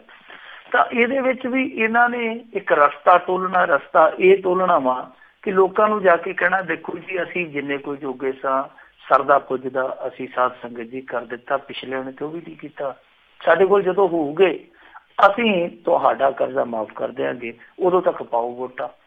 ਮਤਲਬ ਕਿ ਲੋਕਾਂ 'ਚ ਜਾਣ ਦਾ ਰਸਤਾ ਬਣਾ ਲਿਆ ਕਾਂਗਰਸ ਨੇ। ਥੋੜ੍ਹੀ ਬਹੁਤ ਕਰਜ਼ ਮਾਫ਼ੀ ਜ਼ਰੂਰ ਹੋਏਗੀ, ਪਰ ਇਹ ਇੰਨੀ ਕੁ ਆ ਜਿੱਦਾਂ ਊਠ ਦੇ ਉੱਤੋਂ ਛਾਨਣੀ ਲਾ ਦਿਓਗੇ ਜਾਂ ਮੁਰਦੇ ਦੇ ਸਿਰ ਤੋਂ ਥੋੜ੍ਹੇ ਜਿਹੇ ਵਾਲ ਕੱਟ ਕੇ ਕਹਿ ਦਿਓ ਕਿ ਹੌਲਾ ਹੋ ਜਾਊਗਾ, ਕੱਖ ਨਹੀਂ ਫਰਕ ਪੈਣਾ। ਥੋੜਾ ਬਹੁਤ, ਹਾਂ ਥੋੜੇ ਬਹੁਤ ਕਿਸਾਨਾਂ ਨੂੰ ਰਾਹਤ ਮਿਲੂਗੀ। ਉਹਦੇ 'ਚ ਇੰਨਾ ਜ਼ਰੂਰ ਕਿਹਾ ਜਾ ਸਕਦਾ ਕਿ ਚਲੋ ਇਹਨਾਂ ਨੇ ਸਿਰ 'ਚੋਂ ਕੋਈ ਪੂਣੀ ਤੇ ਕੱਤੀ, ਪਿਛਲੇ ਨੇ ਜੋ ਵੀ ਨਹੀਂ ਕੱਤੀ, ਇਹਨਾਂ ਨੇ ਸ਼ੁਰੂਆਤ ਤੇ ਕੀਤੀ ਆ। ਪਰ ਜੋ ਇਹਨਾਂ ਨੇ ਵਾਅਦਾ ਕੀਤਾ ਸੀ ਉਹ ਵਾਅਦੇ ਦੀ ਪੂਰਤੀ ਨਹੀਂ ਕੀਤੀ। ਇਹਨਾਂ ਨੇ ਆਖਿਆ ਸੀਗਾ ਕਿ ਕਿਸਾਨਾਂ ਦਾ ਕਰਜ਼ਾ ਮਾਫ਼ ਹੋਊਗਾ, ਪਰ ਉਹ ਕਿਸਾਨਾਂ ਦਾ ਕਰਜ਼ਾ ਕਿਸ ਤਰ੍ਹਾਂ ਦਾ ਮਾਫ਼ ਹੋ ਰਿਹਾ ਉਹ ਤੁਹਾਨੂੰ ਮੈਂ ਦੱਸ ਹੀ ਦਿੱਤਾ। ਯਾਨੀ ਜਿਹੜਾ ਉਹ ਵਾਅਦਾ ਸੀ ਉਹ ਵਾਅਦਾ ਤੇ ਸਿਆਸੀ ਠੱਗੀ ਸਾਬਤ ਹੋਇਆ ਬਹਿਰਹਾਲ ਹੁਣ ਤੱਕ। ਪਰ ਬਾਵਜੂਦ ਇਸ ਦੇ ਜੇ ਸ਼ੁਰੂਆਤ ਕਰਨ ਲੱਗੇ ਆ, ਜੇ ਇਹਦੇ 'ਚ ਟਰਾਂਸਪੇਰੈਂਸੀ ਰੱਖ ਲੈਂਦੇ ਆ, ਜਿੰਨੇ ਕੁ ਕਿਸਾਨ ਰਹਿੰਦੇ ਆ 2.5 ਕਿੱਲਿਆਂ ਵਾਲੇ, ਜੇ ਉਹ ਵੀ ਇਸ ਜੱਦ 'ਚ ਆ ਜਾਣ, ਸਾਰੇ ਦੇ ਸਾਰੇ ਆ ਜਾਣ, ਤਾਂ ਮੇਰੇ ਖਿਆਲ ਦੇ ਨਾਲ ਘੱਟੋ ਘੱਟ ਉਹਨਾਂ ਛੋਟੇ ਕਿਸਾਨਾਂ ਲਈ ਇੱਕ ਰਾਹਤ ਹੋ ਸਕਦੀ ਹੈ। ਪੱਕੇ ਤੌਰ ਤੇ ਨਹੀਂ, ਪਰ ਅਸਥਾਈ ਤੌਰ ਤੇ ਥੋੜੇ ਸਮੇਂ ਲਈ ਇੱਕ ਰਾਹਤ ਜ਼ਰੂਰ ਹੋ ਸਕਦੀ ਹੈ। ਜੀ ਜੀ। ਅਗਲੀ ਜਿਹੜੀ ਆਪਾਂ ਗੱਲ ਕਰੀਏ, ਹਾਈ ਕੋਰਟ ਨੇ ਟਰੈਵਲ ਏਜੰਟਾਂ ਖਿਲਾਫ ਸ਼ਿਕੰਜਾ ਕੱਸਿਆ। ਦੇਖੋ ਟਰੈਵਲ ਏਜੰਟਾਂ ਦਾ ਜਲ ਤੁਹਾਨੂੰ ਪਤਾ ਹੀ ਹੈ ਕਿਹੋ ਜਿਹਾ, ਉਹ ਫਰਾਂਸ ਵਾਲਾ ਰੌਲਾ ਪਿਆ ਖਲੋਤਾ ਨਾ। ਹੁਣ 25 ਬੱਚੇ ਜਿਹੜੇ ਇੱਥੋਂ ਗਏ ਸੀ, 22 ਤੇ ਇਕੱਲੇ ਮੇਰੇ ਖਿਆਲ ਦੇ ਨਾਲ ਕਪੂਰਥਲੇ ਜ਼ਿਲ੍ਹੇ ਦੇ ਆ, 2 ਪਰਤਾਏ ਆ, ਬਾਕੀਆਂ ਦਾ ਹਾਲੇ ਤੱਕ ਕੋਈ ਪਤਾ ਨਹੀਂ ਲੱਗਦਾ ਪਿਆ ਕਿੱਥੇ ਨੇ। ਇਹਦਾ ਵੀ ਅੱਗੇ ਖਬਰ ਆਈ ਸੀਗੀ ਪਿਛਲੇ ਸਾਲ, ਉਹਦੇ 'ਚ ਤੇ ਅਕਾਲੀਆਂ ਦਾ ਇੱਕ ਨੇਤਾ ਵੀ ਫੜਿਆ ਗਿਆ ਸੀਗਾ, ਉਹ ਵੀ ਇਸੇ ਚੱਕਰ ਦੇ ਵਿੱਚ ਹੀ ਸੀਗਾ। ਬਹੁਤ ਸਾਰੇ ਬੱਚੇ ਉਹਨਾਂ ਨੇ ਬਾਹਰ ਭੇਜੇ ਸਨ ਇਲੀਗਲ ਢੰਗ ਦੇ ਨਾਲ। ਬਹੁਤ ਸਾਰੀਆਂ ਇਸ ਤਰ੍ਹਾਂ ਦੀਆਂ ਕਹਾਣੀਆਂ ਨੇ ਟਰੈਵਲ ਏਜੰਟਾਂ ਦੀਆਂ ਜਿਹੜੀਆਂ ਪੰਜਾਬ ਦੇ ਵਿੱਚ ਕਈ ਵਾਰ ਤਬਾਹੀਆਂ ਵੀ ਸਾਡੇ ਰੂਬਰੂ ਕਰਵਾ ਚੁੱਕੀਆਂ। ਸੋ ਇਸ ਵਾਰੀ ਹਾਈ ਕੋਰਟ ਨੇ ਇੱਕ ਸਖਤਾਈ ਕੀਤੀ ਆ। ਹਾਈ ਕੋਰਟ ਨੇ ਸਖਤਾਈ ਇਹ ਕੀਤੀ ਆ ਕਿ ਦੇਖੋ ਆ ਜਿਹੜੀਆਂ ਐਡਾਂ ਦਿੰਦੇ ਆ ਤੁਸੀਂ, ਚਾਹੇ ਉਹ ਟੈਲੀਵਿਜ਼ਨ ਦੇ ਮਾਰਫਤ ਆ, ਚਾਹੇ ਉਹ ਅਖਬਾਰਾਂ ਦੇ ਮਾਰਫਤ ਆ, ਤਾਂ ਇਹ ਘੱਟੋ ਘੱਟ ਜ਼ਰੂਰੀ ਕੀਤਾ ਜਾਵੇ ਕਿ ਜਿਹੜਾ ਵੀ ਕੋਈ ਏਜੰਟ ਜਾ ਕੇ ਐਡ ਦਿੰਦਾ ਉਹਦਾ ਰਜਿਸਟ੍ਰੇਸ਼ਨ ਨੰਬਰ ਜ਼ਰੂਰ ਨਾਲ ਲਿਖਿਆ ਜਾਵੇ। ਸਾਡੇ ਇੱਥੇ ਕੀ ਹੁੰਦਾ, ਆ 3-4 ਸਾਡੇ ਇੱਥੇ ਖੇਤਰੀ ਖਬਰੀ ਚੈਨਲ ਚੱਲਦੇ ਆ, ਉਹਨਾਂ ਵੀ ਆਉਂਦੇ ਦੁਪਹਿਰੇ, ਉਹ ਇੱਕ ਚਲਾ ਜਾਂਦਾ, ਦੂਸਰਾ ਏਜੰਟ ਆ ਜਾਂਦਾ, ਇੱਕ ਕਹਿ ਕੇ ਜਾਂਦਾ ਮੈਂ 4 ਦਿਨਾਂ 'ਚ ਕੈਨੇਡਾ ਘੱਲ ਦੂੰ, ਦੂਜਾ ਕਹਿੰਦਾ ਜੀ ਮੈਂ 3 ਦਿਨਾਂ 'ਚ ਘੱਲ ਦੂੰ, ਇੱਕ ਇਹੋ ਜਿਹਾ ਵੀ ਆਉਂਦਾ ਜਿਹੜਾ ਕਹਿੰਦਾ ਜੀ ਘੰਟੇ 3-4 ਲਾਉਣੇ ਬਸ ਤੁਸੀਂ ਆ ਜਾਓ ਸਹੀ। ਸੋ ਇਸ ਤਰ੍ਹਾਂ ਦੀਆਂ ਐਡਾਂ ਦਿੰਦੇ ਆ ਕਿ ਬੰਦਾ ਕਈ ਕਸੌਲੀ ਛੱਡ ਕੇ ਕਹਿੰਦਾ ਕਿ ਭੱਜ ਕੇ ਬੇਬੇ ਮੈਨੂੰ ਦੇ ਕੋਈ 2-4 ਲੱਖ ਤੇ ਮੈਂ ਤੇ ਕੈਨੇਡਾ ਪਹੁੰਚਿਆ ਖਲੋਤਾ ਬਸ। ਉਹ ਇਹੋ ਜਿਹੀ ਰੰਗੀਨ ਜੁਮਲੇਬਾਜ਼ੀ ਕਰਦੇ ਆ ਕਿ ਉਹਨਾਂ ਨੇ ਇੱਦਾਂ ਦਾ ਮਾਹੌਲ ਬਣਾਇਆ ਹੁੰਦਾ, ਇੱਦਾਂ ਲੱਗਦਾ ਜਿਵੇਂ ਟੈਲੀਵਿਜ਼ਨ ਚੈਨਲ ਤੇ ਆ ਕੇ ਸਟੂਡੀਓ 'ਚ ਉਹ ਬੋਲਦੇ ਪਏ ਆ, ਪਰ ਹੁੰਦੇ ਉਹ ਰਿਕਾਰਡਡ ਉਹਨਾਂ ਦੇ ਆਪਣੇ ਪ੍ਰੋਗਰਾਮ ਆ। ਔਰ ਕਮਾਲ ਦੀ ਗੱਲ ਹੈ ਕਿ ਉਹ ADVT ਵੀ ਨਹੀਂ ਲਿਖਦੇ, ਜੋ ਕਿ ਲਿਖਣਾ ਜ਼ਰੂਰੀ ਹੈ ਕਿ ਮਸ਼ਹੂਰੀ ਆ, ਇਸ਼ਤਿਹਾਰਬਾਜ਼ੀ ਆ। ਟੈਲੀਵਿਜ਼ਨ ਚੈਨਲ ਉਹ ਵੀ ਨਹੀਂ ਲਿਖਦੇ। ਇੱਦਾਂ ਲੱਗਦਾ ਕਿ ਜਿੱਦਾਂ ਟੈਲੀਵਿਜ਼ਨ ਸਟੂਡੀਓ ਦੇ ਵਿੱਚ ਬਹਿ ਕੇ ਕੋਈ ਏਜੰਟ ਸਾਰੀ ਪ੍ਰਕਿਰਿਆ ਦੱਸ ਕਰਦੇ ਆ ਕਿ ਕਿੱਦਾਂ ਮੈਂ ਤੁਹਾਨੂੰ ਕੱਲ੍ਹ ਨੂੰ ਬਸ ਸੂਰਜ ਚੜ੍ਹਦੇ ਨਾਲ ਆਸਟ੍ਰੇਲੀਆ ਪਹੁੰਚਾ ਦੇਣਾ, ਕੈਨੇਡਾ ਕਰ ਦੇਣਾ। ਹੁਣ ਇਹਨਾਂ ਸਾਰੀਆਂ ਚੀਜ਼ਾਂ ਤੇ ਰੋਕ ਲਾਉਣ ਲਈ ਹਾਈ ਕੋਰਟ ਨੇ ਇਹ ਕਿਹਾ ਕਿ ਜਿਹੜਾ ਟਰੈਵਲ ਏਜੰਟ ਦਾ ਰਜਿਸਟ੍ਰੇਸ਼ਨ ਨੰਬਰ ਆ ਉਹ ਜ਼ਰੂਰ, ਚਾਹੇ ਤੁਸੀਂ ਟੈਲੀਵਿਜ਼ਨ ਚੈਨਲ ਤੇ ਆਉਣਾ ਤਾਂ ਸ਼ਾਇਦ ਹੋਊਗਾ, ਜੇ ਤੁਸੀਂ ਅਖਬਾਰੀ ਇਸ਼ਤਿਹਾਰਬਾਜ਼ੀ ਕਰਨੀ ਹੈ ਤਾਂ ਉੱਥੇ ਵੀ ਤੁਹਾਨੂੰ ਉਹ ਨਸ਼ਰ ਕਰਨਾ ਪਊਗਾ। ਸੋ ਸਰਕਾਰ ਨੇ ਤੁਰੰਤ ਇਹਦੇ ਤੇ ਅਮਲ ਕੀਤਾ। ਇਹਨਾਂ ਨੇ ਸਾਫ਼ ਤੌਰ ਤੇ ਵਾਰਨਿੰਗ ਦੇ ਦਿੱਤੀ ਆ ਕਿ ਹਰੇਕ ਟਰੈਵਲ ਏਜੰਟ ਨੂੰ ਇਸ਼ਤਿਹਾਰਬਾਜ਼ੀ 'ਚ ਆਪਣਾ ਰਜਿਸਟ੍ਰੇਸ਼ਨ ਨੰਬਰ ਜ਼ਰੂਰ ਦੇਣਾ ਪਊਗਾ। ਔਰ ਨਾਲ ਹੀ ਜਿਹੜਾ ਪ੍ਰਸ਼ਾਸਕ ਹੈ ਔਰ ਖ਼ਾਸ ਤੌਰ ਤੇ ਜਿਹੜਾ ਨਾਲ ਇਹਨਾਂ ਦੇ ਚੈਨਲ ਜੁੜੂਗਾ ਜਾਂ ਜਿਹੜਾ ਇਹਨਾਂ ਦੇ ਨਾਲ ਅਖਬਾਰ ਜੁੜੂਗਾ, ਉਹਨਾਂ ਨੂੰ ਵੀ ਕਹਿਤਾ ਕਿ ਤੁਸੀਂ ਵੀ ਭਾਈ ਸੰਭਲ ਕੇ, ਜੇ ਤੁਸੀਂ ਇਸ ਚੀਜ਼ ਦੀ ਪਾਲਣਾ ਨਹੀਂ ਕਰਦੇ ਤੇ ਫਿਰ ਬਰੋਬਰ ਕਾਰਵਾਈ ਤੁਹਾਡੇ ਤੇ ਵੀ ਹੋਊਗੀ। ਤਾਂ ਮੇਰੇ ਖਿਆਲ ਦੇ ਨਾਲ ਇੱਕ ਚੰਗੀ ਪਹਿਲ ਕਦਮੀ ਹੈ। ਇਸ ਤਰ੍ਹਾਂ ਦੇ ਕੁੰਡੇ ਆ, ਇਸ ਤਰ੍ਹਾਂ ਦੇ ਜਿਹੜੇ ਇਹਨਾਂ ਦੀਆਂ ਢਿਬਰੀਆਂ ਉਹ ਕੱਸਣੀਆਂ ਚਾਹੀਦੀਆਂ, ਕਿਉਂਕਿ ਬਹੁਤ ਗੰਦ ਪਾਇਆ ਹੋਇਆ ਇੱਥੇ ਟਰੈਵਲ ਏਜੰਟਾਂ ਨੇ। ਜੀ ਜੀ ਜੀ। ਤੇ ਜਾਂਦੇ ਜਾਂਦੇ ਮਿੰਟੂ ਜੀ ਗੱਲ ਕਰ ਲਈਏ ਨਵੇਂ ਸਾਲ ਦੀ ਪੂਰਬਲੀ ਸ਼ਾਮ, ਤੇ ਇੱਕ ਅਫਸਰ ਨੇ ਡਰਾਈਵਰ ਨੂੰ ਦਿੱਤੀ ਸ਼ਾਨਦਾਰ ਵਧਾਈਗੀ। ਦੇਖੋ ਬਿਲਕੁਲ ਇਹੋ ਜਿਹੀ ਵਧਾਈਗੀ ਮੇਰੇ ਖਿਆਲ ਦੇ ਨਾਲ ਇੱਕ ਡਰਾਈਵਰ ਨੂੰ ਸਾਰੀ ਜ਼ਿੰਦਗੀ ਨਹੀਂ ਭੁੱਲੂਗੀ। ਉਹਦਾ ਅਸੀਂ ਖਬਰ ਸੁਣ ਕੇ ਜਾਂ ਖਬਰ ਪੜ੍ਹ ਕੇ ਭਾਵੇਂ ਸਾਲ 6 ਮਹੀਨਿਆਂ ਨੂੰ ਭੁੱਲ ਜਾਈਏ। ਹੋਇਆ ਕਿ ਬਿਹਾਰ ਦੇ ਵਿੱਚ ਇੱਕ ਮੁੰਗੇਰ ਜ਼ਿਲ੍ਹਾ ਹੈ, ਉੱਥੇ 36 ਸਾਲ ਨੌਕਰੀ ਕਰਕੇ ਇੱਕ ਸੰਪਤ ਰਾਮ ਨਾਂ ਦਾ ਡਰਾਈਵਰ ਜਿਹੜਾ ਉਹ 31 ਦਸੰਬਰ ਸ਼ਾਮ ਨੂੰ ਰਿਟਾਇਰ ਹੋਇਆ ਜੀ। ਔਰ ਉਹਨੇ ਸਾਰੀ ਜਿਹੜੀ ਨੌਕਰੀ ਕੀਤੀ ਸੀਗੀ ਉਹ ਜਿਹੜਾ ਆਪਣਾ ਸੈਕਟਰੀਏਟ ਹੁੰਦਾ, DC ਸੈਕਟਰੀਏਟ ਜਿਹਨੂੰ ਆਪਾਂ ਕਹਿ ਦਿੰਦੇ ਹਾਂ ਜਾਂ ਜ਼ਿਲ੍ਹਾ ਸੈਕਟਰੀਏਟ ਕਹਿ ਦਿੰਦੇ ਹਾਂ, ਉਹਨੇ ਉਸ ਜ਼ਿਲ੍ਹਾ ਸੈਕਟਰੀਏਟ ਦੇ ਵਿੱਚ ਹੀ ਸਾਰੀ ਨੌਕਰੀ ਕੀਤੀ ਸੀਗੀ। ਤੇ ਬੰਦਾ ਬੀਬਾ ਹੋਊਗਾ। ਤੇ ਦੱਸਦੇ ਆ ਕਿ ਜਦੋਂ ਉਹਨੇ ਵਿਦਾ ਹੋਣਾ ਸੀਗਾ, ਜਾਨੀ ਉਹਦੀ ਫੇਅਰਵੈਲ ਚੱਲਦੀ ਪਈ ਸੀਗੀ, ਤਾਂ ਠੀਕ ਉਸ ਸਮੇਂ ਜਿਹੜਾ ਉੱਥੋਂ ਦਾ DM ਸੀਗਾ, ਜਿਹੜਾ ਕਲੈਕਟਰ ਸੀਗਾ, ਉਹਨੇ ਉਹਦੇ ਗਲ ਦੇ ਵਿੱਚ ਹਾਰ ਪਾਇਆ, ਬਕਾਇਦਾ ਸਤਿਕਾਰ ਕੀਤਾ ਉਹਦਾ, ਉਹਦੇ ਪੈਰੀ ਹੱਥ ਲਾਏ ਕਿਉਂਕਿ ਬਜ਼ੁਰਗ ਆਦਮੀ ਸੀਗਾ। ਫਿਰ ਉਹਨੂੰ ਕਿਹਾ ਕਿ ਆਓ ਮੇਰੇ ਨਾਲ ਆਓ। ਜਦੋਂ ਨਾਲ ਆਇਆ ਤੇ ਉਹਨੇ ਆਪਣੀ ਕਾਰ ਜਿਹੜੀ ਕਿ ਉਹਦੀ ਗੌਰਮੈਂਟ ਕਾਰ ਸੀਗੀ, ਸਰਕਾਰੀ ਕਾਰ ਸੀਗੀ, ਉਹਦੀ ਤਾਕੀ ਖੋਲੀ। ਜਿੱਦਾਂ ਰੋਜ਼ਾਨਾ ਉਹਨੂੰ ਡਰਾਈਵਰ ਬਿਠਾਇਆ ਕਰਦਾ ਸੀ DC ਨੂੰ, ਉੱਦਾਂ DC ਨੇ ਫਿਰ ਉਹਨੂੰ ਬਿਠਾਇਆ ਕਿ ਆ ਭਾਈ ਬੈਠ। ਤਾਂ ਉਹਨੂੰ ਆਪਣੀ ਜਗ੍ਹਾ ਤੇ ਬਿਠਾ ਕੇ ਲਿਖਿਆ ਕਿ ਲਿਆਓ ਅੱਜ ਕਾਰ ਵਾਲੀ ਚਾਬੀ ਮੈਨੂੰ ਦੇ ਦਿਓ ਕਿਉਂਕਿ ਤੁਸੀਂ ਰਿਟਾਇਰ ਹੋ ਗਏ ਹੋ। ਤਾਂ ਉਹ ਕਾਰ ਵਾਲੀ ਚਾਬੀ ਲੈ ਕੇ ਸੈਲਫ ਮਾਰਿਆ, ਆਪ ਡਰਾਈਵਰ ਬਣ ਗਿਆ, ਉਹਨੂੰ DC ਬਣਾ ਕੇ ਪਿੱਛੇ ਬਿਠਾ ਦਿੱਤਾ। ਤਾਂ ਇਸ ਤਰ੍ਹਾਂ ਉਹ DC ਦੇ ਤੌਰ ਤੇ ਆਪਣੇ ਘਰ ਪਹੁੰਚਿਆ।